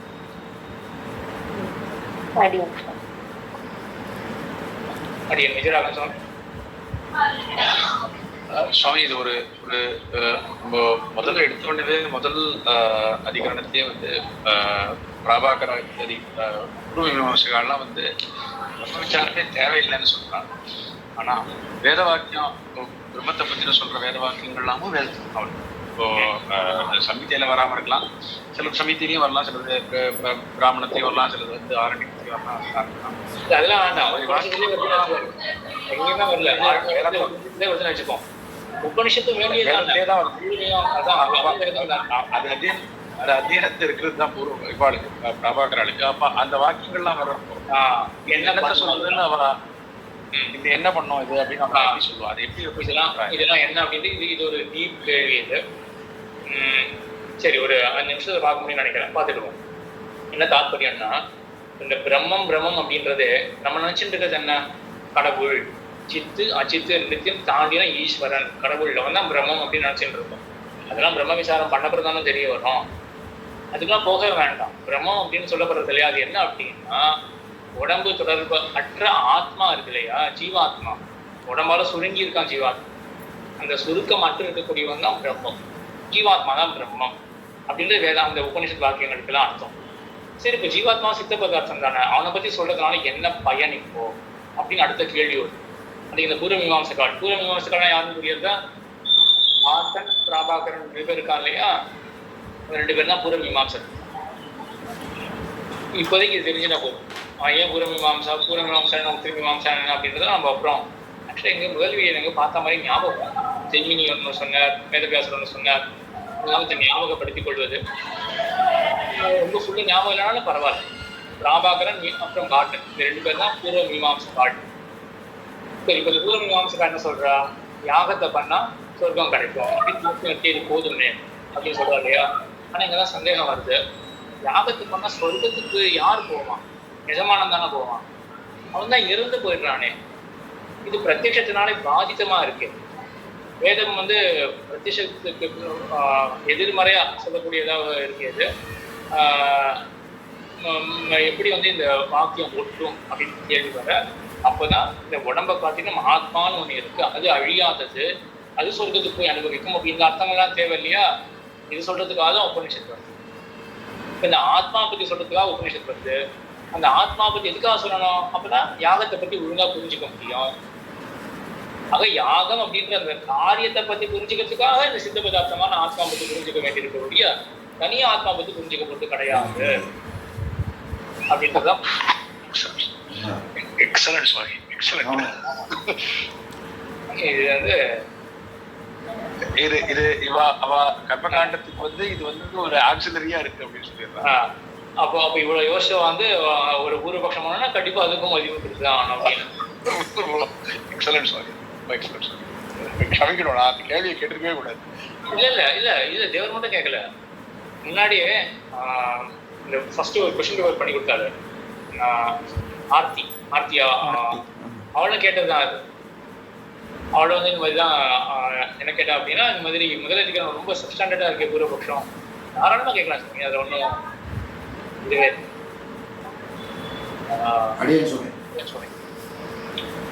நாலு அதிகரணத்திலேயே 4வது அதிகரணம் இன்னைக்கு பார்க்க போறோம்னு நினைச்சிட்டு அதை பார்த்துட்டு இருந்தா 2வது அதிகரணம் கேட்டா திணறுது சுவாமி. இவ்வளவு இருக்கு, எப்படி இதெல்லாம் தாங்க போறோம்? ரிவைஸ் பண்ணிட்டே இருக்கணும், வேற ஒண்ணுமே பண்ண முடியாது. ரிவைஸ் பண்ணிட்டே இருக்கணும். அது நீங்க உங்க செல்ஃப் இன்ட்ரெஸ்டோட நீங்க ரிவைஸ் பண்ணாதான் புரியும். இது எம்பெருமானாரே ஸ்ரீபாஷிகமத்தில் வந்து பகத் போதாயினர்தான் முஸ்லீமம் பூராஜா சந்திச்சுக்கு அப்படின்னு வந்து ரொம்ப சுருக்கிட்டா. பூர்வாச்சாரியால் வந்து அந்த போதாயினர் அப்படின்ற அவருடைய விருத்திகள் வந்து ரொம்ப பெருசாக இருந்தது. பூர்வாச்சாரி என்ன பண்ணாலும் ரொம்ப சுருக்கிட்டான். 2 பண்ணாலும் கஷ்டம்தான். ரொம்ப சுருக்கிட்டான் அப்படின்னா எல்லா அர்த்தங்களையும் புரிஞ்சிக்க முடியாது.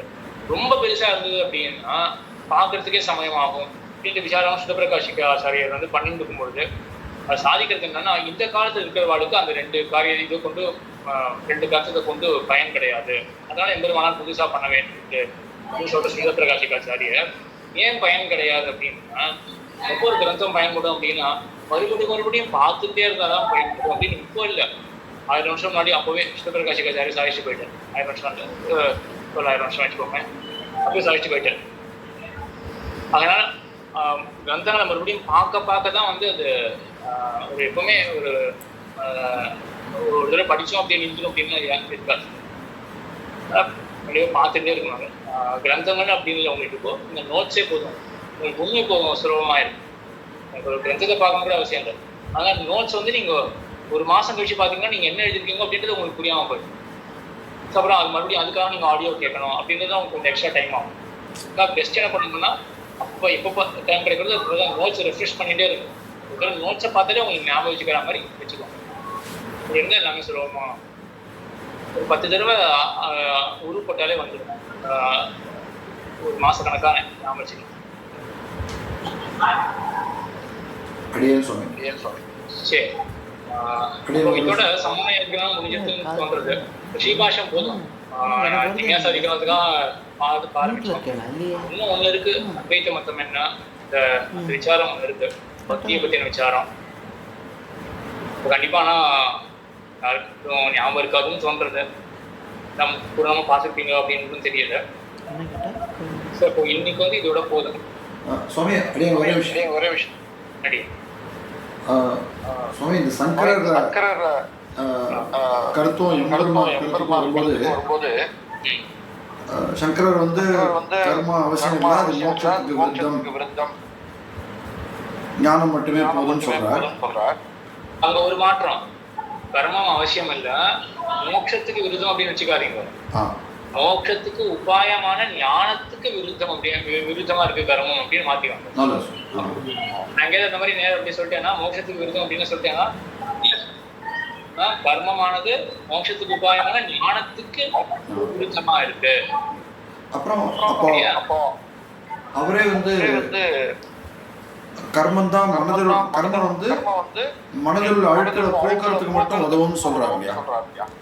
ஆமா. அப்போ கர்மம் அவசியம் இல்லைன்னு சொன்னவர் இப்ப எப்படி கர்மம் அழுக்களை போகிறதுக்கு வேணும்? அந்த மனசுல அழுக்க போக்கினப்புறம் என்ன வரும்? பகவான் இப்ப பகவான் வேண்டாம், பிரம்மத்தை பத்தி தெரிய வேணும் என்கிற ஆசை வரும். அந்த ஆசைக்காக கர்மத்தை பண்ணணும். கர்மம் பண்ணாதான் பிரம்மத்தை பத்தி தெரிஞ்சுக்கணும் அப்படின்ற ஆசையே வரும். அதுக்கப்புறம் பிரம்மத்தை பத்தி தெரிஞ்சுக்கிறதுனா அவருடைய மதத்துல என்ன பிரம்மத்தை பத்தி தெரிஞ்சுக்கிறது? பிரம்மம் மட்டும்தான் உண்மை, உலகமானதுக்கு போய் அப்படின்றதுதான் அந்த தெரிதலே. இப்ப தெரிஞ்சுட்டு இருக்கும்போது மறுபடியும் கர்மத்தை பண்ணோம்னா இந்த தெரிதலுக்கே இது எதிராக இருக்கு. பிரம்மம் மட்டும்தான் அப்படின்னு அனுசந்தானம் பண்ண வேண்டி இருக்க கர்மத்தை பண்ணோம்னா கர்மம் என்ன காட்டுறது? எவ்வளவோ வெவ்வேறுதான விஷயங்களை காட்டுறது. இந்த காலத்துல இந்த இடத்துல இந்த ஆசனத்துல இப்படி நீ பண்ண, இந்த பாத்திரத்தை கொண்டு பண்ண அப்படின்னு இவ்வளவு வேறுபாடை காட்டும் பொழுது பிரம்மம் மட்டும்தான் இருக்கும், இதெல்லாம் போய் அப்படின்றது நம்ம நினைக்கவே முடியாது.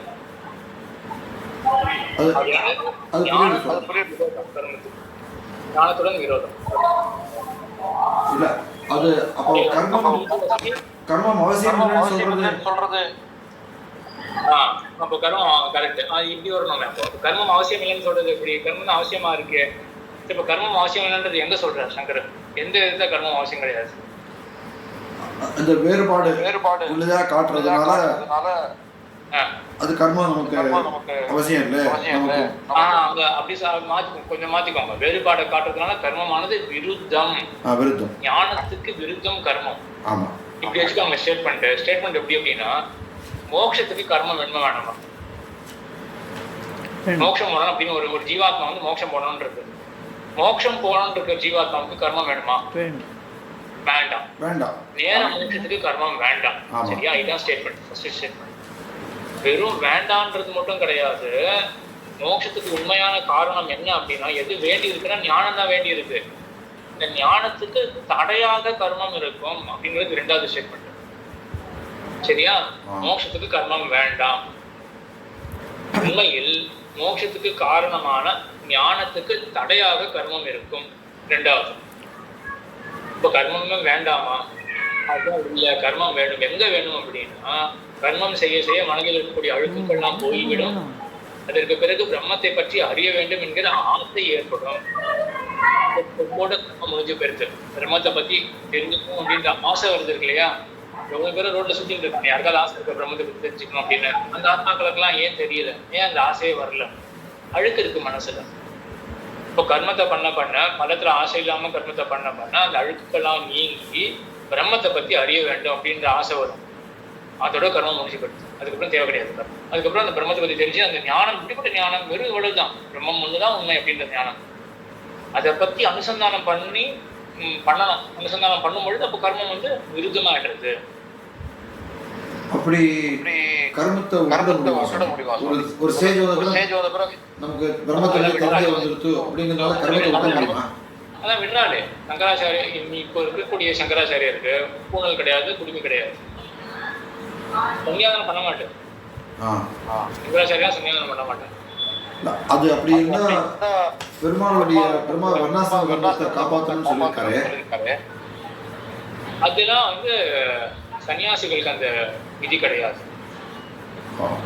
அவர்கள் வந்து அந்த விதி தீண்டாது. இதெல்லாம் சொல்றது அத்வைத பட்சத்துல. புரியுது இல்லையா? நம்மளை பொறுத்த வரைக்கும் அவசியம் இல்லை. இதெல்லாம் இந்த விதிகள்லாம் தீண்டாது சன்னியாசிகளை. விதிகள் தீண்டாது, நிஷேதம் தீண்டாது. நம்ம சன்னியாசனம் விட்டுருவாடா சுவாமி? நிச்சயமா சங்கராச்சாரியா சன்னியாசனம் கிடையாது. அவளுக்கு எங்கேயுமே விதமே கிடையாது. எப்படி சன்னியாசனம் பண்ணுவா? என்ன ஜப்பம் பண்ணுவா? இது தெரியும்ல, சங்கராச்சாரியா எங்கேயுமே விதம் கிடையாதுன்னு தெரியும்ல. இல்ல அது தெரியும் சுவாமி. ஆனா ஜப்பங்கள்லாம் பண்ணுவா அப்படின்னு பாத்துருக்கோம். அது சாதாரண, அது அந்த ஜப்பம்லாம் ஒரு இந்த காலத்து சன்னியா. இது அதுதான் வந்து இந்த நியூ அத்வைதீஸ் இருக்கா இல்லையா, நியோ அத்வைதிஸ் வந்து எப்படி வந்து அம்மன் பூஜை பண்றாளே, அது எங்க வந்தது? அம்மன் பூஜை இப்போ உலகமே பொய் அப்படின்னு சொல்லிட்டு பிரம்மம் மட்டும்தான் உண்மை அப்படின்னு சொல்றது எங்க இருக்கு? அம்மன் பூஜை பண்றது, கங்கா பூஜை பண்றதுன்னா அதான் நியோ அத்வைதிஸ். இந்த காலத்தை வச்சுட்டு எல்லாத்தையும் நம்ம இது பண்ணிக்க முடியாது. வேற எதுக்காக திருவம்பாவைலாம் ஆதரிச்சு சொல்றார்கள். ஸோ அதான் புத்தூர் சுவாமிலாம் சொல்லுவா இல்லையா, அத்வைதிகளே சைவர்களாக மாறிட்டார்கள் அப்படின்னு. ஸோ நியோ அத்வைத்தம் தான். அதுலேயும் கூட ஒன்று விடலை, இந்த பூனலை அறுக்கிறது அப்படின்ட்டு சன்னியாசாசிரமம் வந்து அவர் கர்மங்கள் தேவை கிடையாது அப்படின்றது தான் அது காட்டுறது. கர்மம் வந்து விருத்தம், மோட்சத்துக்கு உபாயமான ஞானம் வராது கர்மம் பண்ணோம்னா. இப்போ எம்பெருமான் கர்மம் அவசியம் தானே சுவாமி? ஆமா, கண்டிப்பா கர்மம் பண்ணாம போனா நாவிரதோ துஷ்சரிதா அப்படின்னு எம்பெருமானார் எடுக்கிறார். கர்மம் பண்ணாம போனேன்னா அப்படின்னா மனசுல மறுபடியும் அழுக்குதான் வந்து சேர்ந்துடும். அழுக்கு இருக்கும்போது எப்படி தியானம் பண்ண முடியும்? இது பக்தி யோக நிஷ்டனை வச்சு சொல்றேன், நான் அவனை பத்தி தான் ஸ்ரீபாஷத்துல பேசுறேன்.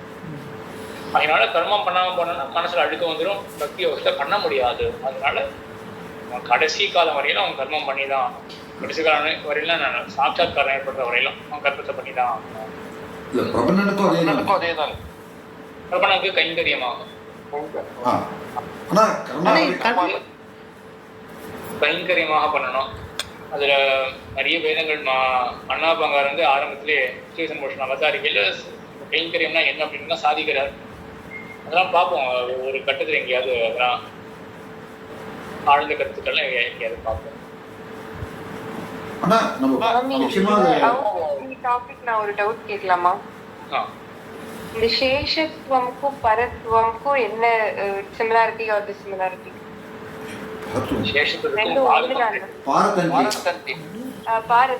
பாரதந்திரியம் இருக்கு இல்லையா, அது கட்டிப்பொன் போலே சேஷத்துவம், பணிப்பொன் போலே பாரதந்திரியம் அப்படின்னு மாமனிகள் சாதிக்கிறார்.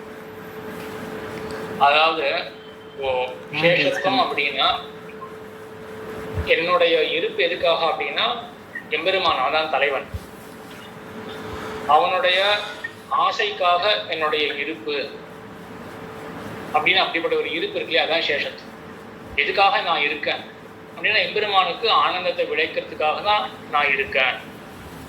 அப்போ இதை மட்டும் தெரிஞ்சுக்கணும்னா என்ன ஆகணும்னா, இப்போ எம்பெருமானுக்கு ஒரு அதிசயத்தை ஏற்படுத்தணும், அவனுக்கு ஆனந்தத்தை ஏற்படுத்தணும் அப்படின்றது இது இவ்வளோ மட்டும் தான் தெரியும். இது தெரிஞ்சுன்னா நம்ம உதாரணத்தை வச்சு பார்த்தா தான் சேஷத்தை தொண்ணூறு புரிஞ்சுக்க முடியும். இளைய பெருமான் என்ன பண்ண, அப்போ நான் எதுக்காக இருக்கேன்? எம்பெருமானுக்கு ஏதாவது ஒரு நன்மையை பண்ணிட்டே இருக்கணும், அதுக்காக தான் நான் இருக்கேன். எம்பெருமான் காட்டுக்கு போயிட்டானா அப்போ எப்படி நான் வந்து எம்பெருமானுக்கு நன்மை பண்ண முடியும்? அதுக்காக நான் எம்பெருமான் கூடவே போகணும். இப்போ சேஷத்துவத்தை புரிஞ்சுட்டு இளைய பெருமாள் இதை நடத்திக்கணும். இப்போ தன்னுடைய தன்மை என்ன, எம்பெருமானுக்கு தான் நன்மை ஏற்படுத்தணும் அப்படின்ற தன்மை சேஷத்துவத்தை புரிஞ்சுக்க நன்மை.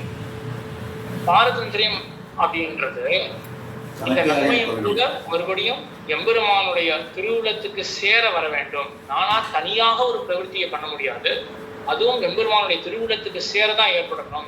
இப்போ பரதனுக்கு அதே ஆசை இருக்காதா? நான் எதுக்காக இருக்கேன், என் வாழ்க்கை எதுக்காக அப்படின்னு நான் யோசிச்சான்னா, நான் ராமனுக்காக தான் இருக்கேன், ராமனுக்கு ஒரு நல்லது பண்ணணும் அப்படின்றதுக்காக தான் நான் இருக்கேன். இப்போ ராமன் காட்டில் இருந்தால் நான் என்ன பண்ண முடியும்? என் வாழ்க்கையை வீணா போயிடுமே அப்படின்றது பரதத்துல அந்த எண்ணம் இருக்காதா? இருந்த பொழுதுல அவன் என்ன பண்ணான், ராமன் சொல்ல மீறாமல் அவன் நாட்டிலேயே இருந்தான் இல்லையா, நாட்டில் இல்லை நந்திகிராமம் அப்படின்ற நாட்டுக்கு எல்லையில இருந்தான், அவன் அந்த இடத்துல இருந்தான் இல்லையா. அப்ப இது என்ன காட்டு, பரதந்திரம் அப்படின்றது காட்டுறது. அவனுக்கு பரதந்திரம் அப்படின்னா பரன் எம்பெருமான், வேறுபட்டவன் அதிகனாக இருக்கிறவன் அவன். அவன் தந்திரம் அப்படின்னா பிரதானம் அப்படின்றது, அவன் தான் முக்கியம். இப்போ அவன் தான் முக்கியம், லிட்டரலா எல்லா விதத்திலையும் அவன் தான் முக்கியம். இப்போ என்னுடைய தன்மையை பார்த்து அவனுக்கு நான் நன்மை செய்யணும் அப்படின்றதான என்னுடைய தன்மை அப்படின்னு இருந்தோன்னா அது சேஷத்துக்கு நிற்கிறது அப்படின்னு ஆயிடும். இல்லை நான் பார்க்கறதே அவனை மட்டும்தான் பார்ப்பேன், என்னன்றதை நான் ஒரு பொருளாவே பார்க்க மாட்டேன், அவனை மட்டுமே பார்த்துட்டு அவன் என்ன சொல்றானோ அதுபடி நான் நடப்பேன் அப்படின்னு சொல்றதுதான் பாரதந்திரியம். அப்போ பாரதந்திரியம் தான் பெட்டர் இல்லையா? ஆமா, பாரதந்திரியம் தான் பெட்டர், பாரதந்திரியம் தான் கஷ்டம்.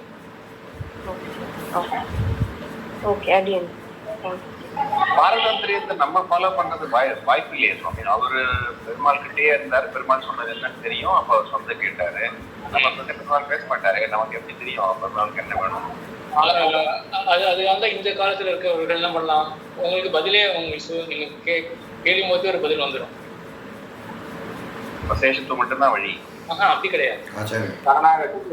அவர் இட்ட வழக்காய் அவர் சொன்ன சாஸ்திரத்தை சொன்னதை அடியொட்டி நடக்கிறது அவர் இட்ட வழக்காய் இருக்கிறதுங்க.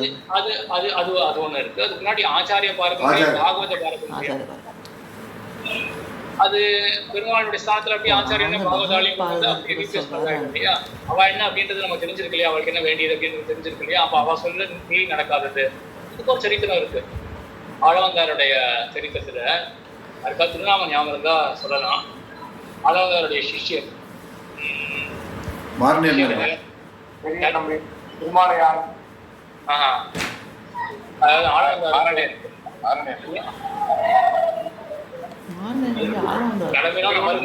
அப்படின்னு சொல்லி அடியன் யார் சாமி திருவனந்தபுரம் போயிட்டு வரும்போது ஆளவந்தார்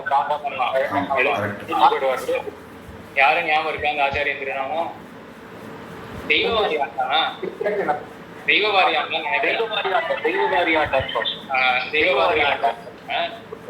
இப்ப என்ன ஆயிடுச்சுன்னா, ஆச்சாரியர் நம்ம ஆளவந்தார் வந்து நியமிச்சார். நான் வந்து ஆழ்வார் நிறைய சேவை நடந்திருந்து 10ஆம் பதில வந்து நண்டமினோம் நமர்கள் ஒழிய நாம் உமக்கு அறிய சொன்னோம் அப்படின்னு பாடினார் ஆழ்வார். அதாவது ஆழ்வார் பாடினார், நிறைய வந்து அபிநயம் பிடிச்சிட்டு இருக்காரு. இந்த உடனே அமர்களோ சொல்ல கேள்வி நாமும் போய் நடுக வேண்டும் இந்த பாட்டா. படமுடைய அளவில் பள்ளி வைந்தவன் பாதம் காண நடவினோம் நமர்கள் உள்ளீர். அதான் படமுடைய அளவில் பள்ளி வைந்தவன் பாதம் காண நடவினோம் நமர்கள் உள்ளீர். நமர்கள்னா என்னுடைய அடியவர்கள் சொல்றோம். என்னுடைய அடியவர்கள் அப்படின்னு யாராவது பேர் கொண்டிருக்கிறீர்களே என்றால் போய் நடந்து போங்க. திருவனந்தபுரம் படமுடைய அளவிலே பள்ளி கொண்டவனுடைய பாதத்தை காண நடந்து போங்க அப்படின்னு சொன்னதுன்னு ஆளவந்தார் பார்த்தார். ஆழ்வாருடைய சிஷ்யமா ஆக வேண்டாமா, ஆகணும்னா இப்பவே போய் திருவனந்தபுரம் திருவடி தொடணும் அப்படின்னு அதுவே தெய்வவாரியால் நடத்துல நம்பிட்டு இந்த மாதிரி நான் வர வரையிலும் மண்டத்தினுடைய குருக்கெல்லாம் தேவர் தான் பார்த்துக்கணும் அப்படின்னு நியமித்தேன். ஆனா தெய்வவாரி ஆண்டானுக்கு ஆச்சாரியனுடைய அந்த விசேஷம்னா பிரிவு, இந்த பிரிவாற்றாமை கொடுக்கல. என்ன பண்ணாருன்னா அவருடைய திருமேனி அப்படியே பாடவே போயிடுச்சு. அப்படி ஒரு தளர்ச்சி ஏற்பட்டு வைத்தியர்கள் என்ன சொன்னார்கள் அப்படின்னா, வந்து திருமேனியில என்னன்னா ஒரு விசேஷமான நோய் இருக்கு, இதுக்கு மருந்துலாம் கிடையாது, திருப்பதிகள் தான் மருந்து இருக்கு அப்படின்னு சொன்ன உடனே படுக்கை இருக்கு இல்லையா, அதுல இருந்து அப்படியே எழுதுல பண்ணிட்டு போனாரு. அப்படியே மியூட் பண்ணிக்க முடியும். அந்த படுக்கையிலேயே அப்படியே எழுந்துரை பண்ணினார்கள் தெய்வவாரி ஆண்டான. ஆதி வழியில் ஆட வந்தார். அங்கே போய் திருவனந்தபுர பெருமான் வந்து சேவிச்சுட்டு மறுபடியும் ஸ்ரீரங்கத்துக்கு எழுறாரு. ஆதி வழியில் ஆனவந்தார் சேவிக்க போகிறோம் அப்படின்ற ஒரு உற்சாகத்தில் என்ன ஆச்சுன்னா, திருமேனி வந்து கொஞ்சம் அந்த தளர்த்திலாம் நீங்கி தெய்வவாரி ஆண்டான் கொஞ்சம் நடக்க ஆரம்பிச்சிட்டார். அப்புறம் எதிரில் வந்து ஆளவந்தாரை சேவிச்ச உடனே அப்படியே விழுந்த திருவடிகள். அப்போ ஆளவந்தார் என்ன சொன்னார் அப்படின்னா, பரதன் வந்து பரதந்திரனாக இருந்தான், அது ராமன் கட்டுப்படுத்த முடிஞ்சது. அவன் சொன்னது அப்படியே கேட்டான் பரதன். எனக்கெல்லாம் சக்தி இல்லை போல இருக்கு, நான்லாம் உண்மையே கிடையாது, நான் ஒரு பொருளே கிடையாது, அதனால தான் என் சொல்லுக்கு யாரும் கட்டுப்படவில்லை அப்படின்னு சொன்ன உடனே ஒன்றுமே பொறுக்கவே முடியல. ஐயோ, ஆச்சாரியருடைய திருவுள்ளத்துக்கு நான் அந்த மாதிரி ஒரு வெப்பத்தை ஏற்படுத்திட்டேனே அப்படின்னு அவ்வளோ ஒரு வருத்தம். அதுக்கப்புறமா ஆளவந்தார் வந்து சரி பரவாயில்ல, என்னுடைய பிரிவில் இப்பேரும் ஒரு ஆச்சாரிய ஒரு பக்தி அவனுக்கு அப்படின்னு ஒரு அனுகிரகத்தை பண்ணார் அப்படின்னு இங்க இப்ப என்ன தெரிஞ்சுக்கலாம். ஆச்சாரியன் சொன்னார் இல்லையா,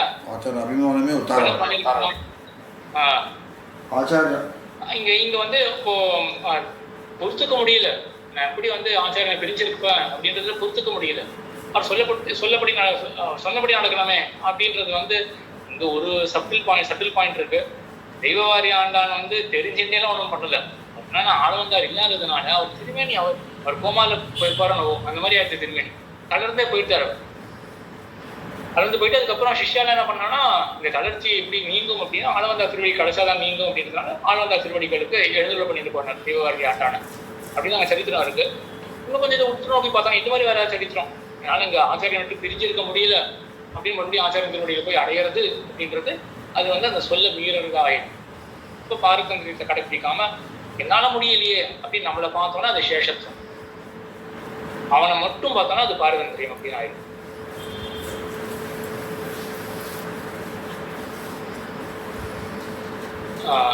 சரி 9:30 போறது. சரி, இப்போ இதோட அனந்தாழ்வார் சரித்திரமா? அடியன், ஆமா, அனந்தாழ்வானுடைய இதுதான் அடியன். இது எக்ஸாக்ட், இது ஆப்போசிட். அனந்தாழ்வானுடைய சரித்திரம் வந்து அனந்தாழ்வான் வந்து எம்பெருமானார் சொல்லவே இந்த அவருக்கு ஒன்றும் ஆசை இருக்காதானே எம்பெருமானார் திருவடிகளே இருந்து காலட்சேபம் கேட்கணும் அப்படின்னா. ஆனால் சொல்ல கேட்டுட்டு இதுதான் சரியான சரித்திரம். அனந்தாழ்வான் வந்து மார்க்கம் கிரீடத்தை காட்டி அவர் வந்து ஆச்சாரியன் சொல்படி அங்கே போயிட்டு திருமணம்.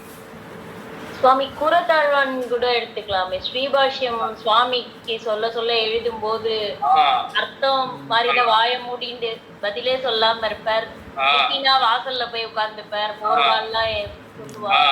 இந்த சரித்திரம் எல்லாருக்கும் தெரியும் இல்லையா? கூரத்தாழ்வானுடைய சரித்திரம் பெருமாள் சொன்னது அப்படியே பூஜை டாட்டா அதை அப்படியே கடைபிடிச்சேன். அவர் வந்து நான் சொன்னது உனக்கு உன்னுடைய திருவுளத்துல வந்து ஏற்கக்கூடியதாக இல்லை அப்படின்னா எழுதாது அப்படின்னு சொன்னதை அப்படியே கடைபிடிச்சேன். அதுக்கப்புறம் அதுக்காக ஒரு அடிச்சாரு, அதையும் வாங்கிட்டேன். அப்படி ஒரு பாரபரியம். இதுதான் ஒருவர் உண்டாகி இதெல்லாம் இருக்குன்னு அப்படி தெரிஞ்சுக்க முடியும், அவ்வளவுதான். அத போறவாக்கின் அவ்வளவு இப்படி ஒரு ஆச்சாரியன் அடிக்கிறாரு இப்படியே இருக்கியன்னு கேட்ட போது சொன்ன பதிலும் அது இன்னும் என் ஆச்சாரியன் என்னை இருந்தாலும் இருப்பேன், வெளியில போனாலும் போவேன், அங்க இருக்க சொல்றாரோ அங்க இருப்பேன்னு சொல்றேன். அங்க பாரசத்தியம் என்னன்னா அவருடைய சொத்து, அவருடைய சொத்து, அவருடைய சொத்து சொத்து சொத்து சொத்துன்றது. ஆமா, அவர் என்ன பண்ணிக்கலாம். சொத்துன்னா நீங்க கொஞ்சம் இதுவா சொல்றீங்களா? நாங்க ஆழ்வாருடைய திருவாக்குல வந்து நாய் அப்படின்னு தான் வந்தது. ஒரு நாயை வந்து என்ன பண்ணுவோம் அப்படின்னு நீங்க சொத்துன்னு கொஞ்சம் இதுவா சொல்றீங்க, பாலிஷா சொல்றீங்க. சாரி, ஒரு கொஸ்டின். சாரி க்ஷமிக்கிறோம். இது ரொம்ப ரொம்ப ரசோக்தி ரொம்ப இதுவா இருக்கு. ஆனா back to the same question. நம்ம அத்வைதம் கேட்டது ஒரே ஒரு கொஸ்டின் தான் இருக்கு. இப்போ அவ வந்து அத்வைத சன்னியாசிலாம் வந்து கர்மத்தை வந்து ஒத்துக்கல அப்படின்னு சொன்ன பட்சத்துக்கு இப்போ கர்மகாண்டத்துல வர உபநிஷத் கர்மத்தை ஒத்துக்கலன்னா இல்ல, ஒத்துக்கலன்னு ரிஃபைன் பண்ணி அவர் சொல்ல ஒத்துக்கலன்னு கிடையாது. ஒத்துக்கலன்னு இல்ல கர்மம் வந்து ஞானத்துக்கு மோட்சத்துக்கு சாதனை இல்லைன்னு சொல்றோம். கர்மகாண்டத்துல வர அவ இப்படி சொல்லி அவ மோட்ச சாதனத்தை அவ கடைபிடிக்க ஆரம்பிச்சப்பறம் கர்மகாண்டத்துல வர பாகங்களை சொல்றப்போ அவ அந்த வாக்கியத்தை எல்லாம் எப்படி அவ சொல்லி வித்யாபித்தாலோ இதுதான் பண்ணிட்டானா? கர்ம வாக்கியத்துல வர ஒரு வாக்கியத்தை எடுத்து அந்த வாக்கியத்தை வந்து எப்படி அதை பிரயோகப்படுத்துறா, அதை எப்படி சொல்றா, அந்த சபையில அதை எப்படி எல்லாரும் ஒத்துட்டான்னு சொல்லி அது ரொம்ப ஆச்சரியமா இருக்கு. இல்லை, அதான் அந்த ஹிஸ்டாரிக்கலாக பார்த்தோன்னா அந்த காலத்தில் பௌத்தாள் வந்து ரொம்ப ஆதிக்கம் அந்த காலத்தில். ஸோ நம்ம ஆச்சாரியால் வந்து சங்கர மதத்துக்கு வந்து பிரச்சன்ன பௌத்தாள், சாங்கரால வந்து பிரச்சன்ன பௌத்தாள் அப்படின்னு சொல்றது வந்து ரொம்பவே ஆப்பா தெரியும். பிரச்சன்ன பௌத்தாள் அப்படின்னா பிரச்சனைனா மறைக்கப்பட்ட, இப்போ வந்து வேஷம் போட்டு கொஞ்சம் மறைச்சிட்டு இருக்கா பௌத்தாள் தான் இவாலாம். ஏதோ வேதம் அப்படின்னு ஒரு போரியை போத்தின்னு மறைச்சிட்டு இருக்காளே ஒழிய முழுக்க முழுக்க பௌத்தாள் தான் அப்படின்னு அந்த காலத்துல ஒரு பெரிய விஷயமாவே இருந்திருக்காது. பௌத்தன் சாம்ராஜ்யம் பண்ணியிருந்த காலம். அப்போ வந்து பூனலை எடுத்துட்டு கர்மம் பண்ணலை அப்படின்றது வந்து ஒரு நானும் தான் அப்படின்ற மாதிரி ஒரு காலம். அதனால இது ஒரு பெரிய விஷயமாவே இப்போ தோண்டி இருக்காது. அப்போ அப்படியே ஒரு கொஸ்டின் இருக்கு. அப்போ அத்வைதத்தில் இருக்கிறவா வந்து கண்டிப்பா சன்னியாசாசிரமம் வாங்கிட்டே ஆடுவான். ஆமா, அவள் அப்படிதான் கேள்விப்பட்டிருக்கேன். மோட்சம் வேணும் அப்படின்னா நிச்சயமா பாரித்ராஜ்யம் வேணும். அதுதான் ஞானத்துக்கு உண்டான ஆசிரமம். சன்னியாசாசிரமம் தான் ஞானத்துக்கு உண்டான ஆசிரமம். ஞானத்தினால தான் மோட்சம். இப்போ கர்மத்தை பண்ணிட்டு மோட்சத்துக்கு போக முடியாதுன்னு ஆயிடுத்து. ஞானம் வேணும்னு ஆயிடுத்து. இப்போ ஞானம் வேணும்னா கர்மம் விட்டு ஆகணும் அப்படின்னு ஆயிடுத்து. கர்மம் பண்ணியிருந்தா மோட்சத்துக்கு போக முடியாது. அதனாலதான் இது ஒன்று கேள்விப்பட்டிருக்கலாம். சில பேர் வந்து ரொம்ப பெரிய சாஸ்திரிகளா இருந்தா கூட செத்து போறதுக்கு முன்னாடி என்ன பண்ணுவோம் அப்படின்னா சன்னியாசாசிரமத்தை வாங்கி செத்து போயிடுவா. அதான் கேள்விப்பட்டிருக்கீங்களா? அது கேள்விப்பட்டிருக்கேன். ஆனா எனக்கு அது இதுக்குதான்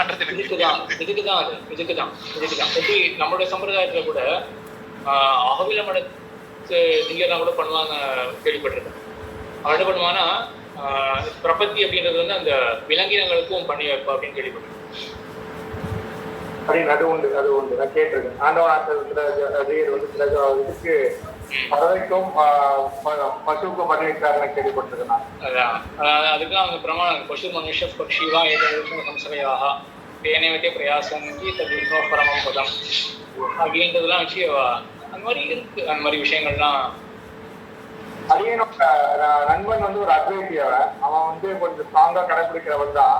அவனுக்கு நான் இதை பத்தி பேசிக்கிட்டு இருந்தேன். இந்த மாதிரி ராமானுஜர் எங்க வந்து கண்டிக்கிறாரு, உங்கள்கிட்ட இந்த மாதிரி கயரை வந்து பாம்பு நடத்துல சொல்றிய ஞானம் உண்மையான ஞானம் கிடையாது, அப்ப தோஷம் இருக்கு ஞானத்துல அப்படின்னு சொல்லும்போது அவன் என்ன சொல்றான், அந்த ஞானம் தான் அந்த கர்மா தான் உன் கண்ணை மறைக்கிறது, அதனாலதான் உனக்கு கயிறு பாம்புன்னு தெரியுது. அந்த கர்மா போவதான் நாங்க வந்து கர்மா இது பண்றோம், அந்த கர்மா நாங்க செய்வோமே தவிர வந்து நாங்க வந்து ஞானம் விருத்தி கிடையாதுன்ற மாதிரி அவன் சொல்றான். அவன் சொல்ற பட்சம் வந்து ஒரு அவனுடைய மதத்தை அவன் சரியா புரிஞ்சுக்கல. அதான் சொல்ல வந்தேன். அவன் மதத்தை சரியா புரிஞ்சுக்கல. அது வந்து இந்த காலத்துல எல்லாமே நடந்துட்டு இருக்கிறது தான். அத்வைத மத்தம்னா உலகமே போய் அப்படியா என் கூட ஸ்மார்ட்டானா காலேஜ் எல்லாம் ஞாபகம் இருக்கு. அத்வைத மதத்துல வந்து எல்லாமே போயின்னு சொல்றது அப்படியா, சான்ஸே இல்லையே அப்படின்னு தான் அவருடைய பதில் இருக்கு. அவளுக்கே மத்தம் என்னன்றது தெரியாது, அவ்வளவுதான். ஆனா உலகமே பொய் அப்படின்றது அத்வைத மதம். சுவாமி இது ரொம்ப ஆச்சரியமா இருக்கு சுவாமி. எனக்கு சன்னியாசாசிரமம் வாங்கிட்டாதான் மோட்சம்ன்றது, அதுக்காக தான் இதை பண்றேன். இப்போ ஸ்ரீவைஷ்ணவால கூட நிறைய பேர் வந்து முன்னெல்லாம் பழைய காலத்துல சொல்லுவா, ரொம்ப வயசாயிடுச்சுன்னா என்ன பண்ணுவா, சன்னியாசாசிரமம் ஸ்வீகாரம் பண்ணிப்பா அப்படின்னு சொல்லுவா. ஆபத் சன்னியாசமா சொல்ல மாட்டான். ஆனா ரொம்ப வயசாயிடுது, இப்போ திரும்ப இருக்கா, இப்போ பிரமோதிக்கு சமயத்துல நிறைய பேர் வாங்கிட்டு இருப்பா. ஆசிலேயே வாசல்லையே கூட சன்னியாசியா இருப்பாமா, ஆதிவாசிலேயே இருப்பா அப்படின்பா. ஆனா இந்த காரணமா இவ அத்வைதா ஸ்மார்த்தா வந்து ஞானம்தான் மோட்சத்துக்கு காரணம், கர்ம நேர் காரணம் இல்லை, அதனால கர்மத்தை விட்டுணும் அப்படின்னு சொல்றப்போ அதுக்காக சன்னியாசம் வாங்கிக்கிறான்றது வந்து ரொம்ப ரொம்ப ஆச்சரியமா இருக்கு. ஆமா, இதெல்லாம் இது ஆச்சரியத்துக்கு என்ன தெரியுமா ஆக்சுவலா காரணம்? ஒரே ஒரு அம்சம் மிஸ் பண்றோம். நம்ம இங்கதான் நம்ம ஆச்சரியம் எல்லாம் வேண்டும். ஏதோ ஒன்று தோன்றது ரொம்ப ஆச்சரியமா இருக்கு அப்படின்னு. ஆக்சுவலா இந்த வியப்பு என்ன தெரியுமா, இப்போ என்ன ஆகுது, கடைசி போற நேரத்துல இங்க சன்னியாசியா மாறாரு இல்லையா, என்ன ஹோப்ல இப்ப நம்ம வச்சுக்கோமே, நம்ம போற சமயத்துல நம்ம ஏதோ நம்ம பிரபத்தி அப்படின்னு தனியா நம்ம பண்ண மாட்டோம், ஒரு கால் பண்றோம் அப்படின்னு ஒரு பட்சம் வச்சுக்கோமே, நம்ம ஏதோ பிரபத்தி அப்படின்னு ஒரு தனியா பண்றோம் அப்படின்னு வச்சுக்கோ. நான் போற சமயத்துல பிரபத்தி பண்றேன். ஏன் பண்றேன்? நம்ம சம்பிரதாயத்தை ஏதாவது ஒரு உபபத்தி சொல்ல முடியாது. உபபத்தினா அதுக்கு எப்படி ஒரு உபபத்தினா என்ன சொல்றது, எனக்கு ஏதாவது வேர்ட் தோன்றதா? உபபத்தி சொல்றதுன்னா அதுக்கு புரிஞ்சு வைக்கிறதுக்கு பொருத்தமா என்ன சொல்லலாம் நம்ம சம்பிரதாயத்துல நம்ம என்ன சொல்லலாம் அப்படின்னா, சரி நம்ம சம்பிரதாயத்தில் இருக்கிறது காட்டும் கொஞ்சம் தேசிக சம்பிரதாயத்துல இருந்து பார்த்தோம்னா இந்த பட்சம் இன்னும் கொஞ்சம் நமக்கு சுலபமா புரிஞ்சிடும். அவங்க என்ன சொல்றாங்கன்னா, இப்படி பண்ணாதான் பெருமாளுக்கு பிரீத்தி வந்து பெருமாளுக்கு மோட்சம் கொடுப்பார் அப்படின்னு நம்ம சொல்ல முடியும். நம்ம பெருமாளுக்கு உண்மையா ஒத்துன்னு இருக்கோம், அவருக்கு பிரீத்தி ஏற்படுன்னு ஒத்துன்னு இருக்கோம். அப்ப கடைசி காலத்துல நம்ம பண்ணா கூட எனக்கு பெருமாளுக்கு வந்து பிரீத்தி ஏற்பட்டு நம்ம பண்ண போறோம் அப்படின்னு சொல்ல வரல. கிட்டத்தட்ட நம்ம புரிகிற ஒரு பட்சம் அதை எடுத்து நான் சொல்றேன். இதெல்லாம் நம்ம சொல்ல முடியும். கடைசி காலத்துல நான் ஒரு இது ஆசிரமம் செய்வேன், பரநியாசனம் பண்ணிக்கிறேன், இதனால பெருமாள் வந்து எனக்கு பிரீத்தி அடைஞ்சு பெருமாள் வந்து எனக்கு மோட்சத்துக்கு கொண்டு போவார் இல்லை தாராளமா சொல்ல முடியும். எப்போ எல்லாம் உண்மைன்னு ஒத்துக்கிற பட்சத்துல. அத்வைத மதத்துல எல்லாமே பொய். இப்படி இருக்கும் பொழுது இப்போ 80 வயசு சன்னியாசமான யாருக்கு என்ன தெரிய போகுது? எல்லாமே பொய் தான் கடைசியில. இதான் ஆக்சுவலா அந்த வியப்பு அப்படின்றது. வியப்புறம் அத்வைத மதம்லாம் இப்படிலாம் இருக்கு அப்படின்றது. இந்த வியப்புக்கு காரணம் என்ன அப்படின்றது இதான் நம்ம ஆச்சாரியால் சொன்னா தான் நமக்கு இன்னும் ஸ்பெசிஃபிக்கா புரியும். வியக்கத்தக்க விஷயம் என்ன அப்படின்றது எல்லாமே பொய்ன்னு வச்சுட்டு நீங்களே யோசிப்பாங்களே, கனவுல ஏதாவது ஒரு ப்ராசஸ் இப்படி நடந்தா என்ன அப்படி நடந்தா என்ன, எல்லாமே கனவு தான். அத்வைத மதத்துல எல்லாமே பொய் தான். இதுல வந்து என்ன ப்ராசஸ் வேண்டி இருக்கு அப்படின்னு நிறைய விசாரங்கள் வரும். ஸ்ரீபாஷத்துல வந்து அந்த எம்பெருமானார் இவ்வளவு கேட்டு ஆனாலும் இந்த உலகத்துல அத்வைத மதம் பரவி இருக்குன்றது வந்து ஒரு எம்பெருமானாரே வேதாந்த சங்கரத்தில் தான் சாதிக்கிறேன்.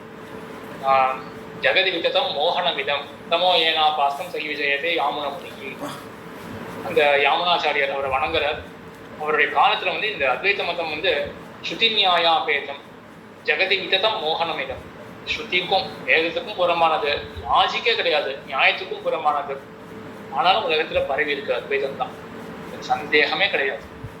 மற்ற நையாயிகன் வைசேஷிகன் அவனெல்லாம் கேட்டா வேதாந்தம் அப்படின்னு நீங்க யாரை நினைக்கிறீங்கோ அப்படின்னு அவன் இடத்துல ஒரு பேட்டியை எடுத்தோம்னா அவன் எனக்கு தெரிஞ்சது ஒருத்தர் தான், சங்கராச்சாரியர் அப்படின்னு தான் சொல்லுவான். ராமானுஜரை பத்தி ஒரு பேச்சே கிடையாது. இந்த வியாக்கரண கிரந்தம், தர்க்க கிரந்தம், மீமாம்சா கிரந்தம் எதுலையுமே வேதாந்தம் அப்படின்னாலே சங்கரருடைய மதம் இதான் தான் பரவி இருக்குது ஒரு விதத்துல. அது அது இருக்கட்டும். அது நமக்கு வந்து நம்ம சித்தாந்தம் கிடைச்சிருக்கு, ஆழ்வார் அருளி செயலுக்கெல்லாம் கிடைச்சிருக்கு, அதோட நம்ம இருக்கோம். சரி, அடியே இன்னைக்கு ரெக்கார்ட் பண்ண முடிச்சுதா? ரெக்கார்ட் பண்ணிருக்கேன் சுவாமி. ரெக்கார்ட் பண்ணிருக்கீங்க இல்லையா? பண்ணியிருக்கேன் சுவாமி. அடியே சரி சரி சரி. நம்ம அடுத்த வாரமும் நம்ம கண்டிப்பா இது ஸ்ரீபாஷம் போதும் இதோட அடுத்தது கண்டிப்பா தெளிவாக பண்ணிப்போம். சரி, பரமகிருப சுவாமி. அடியன் சேவிச்சுக்கிறோம் சுவாமி. பரமகிருப உங்களுடைய பொறுமையை பயங்கரமா சோதிக்கிறோம். அடியன் ராமானுதாசன். அடியன் அடியன் ராமானுதாசன். சரி சரி அடியன் லங்கேஷ் படி.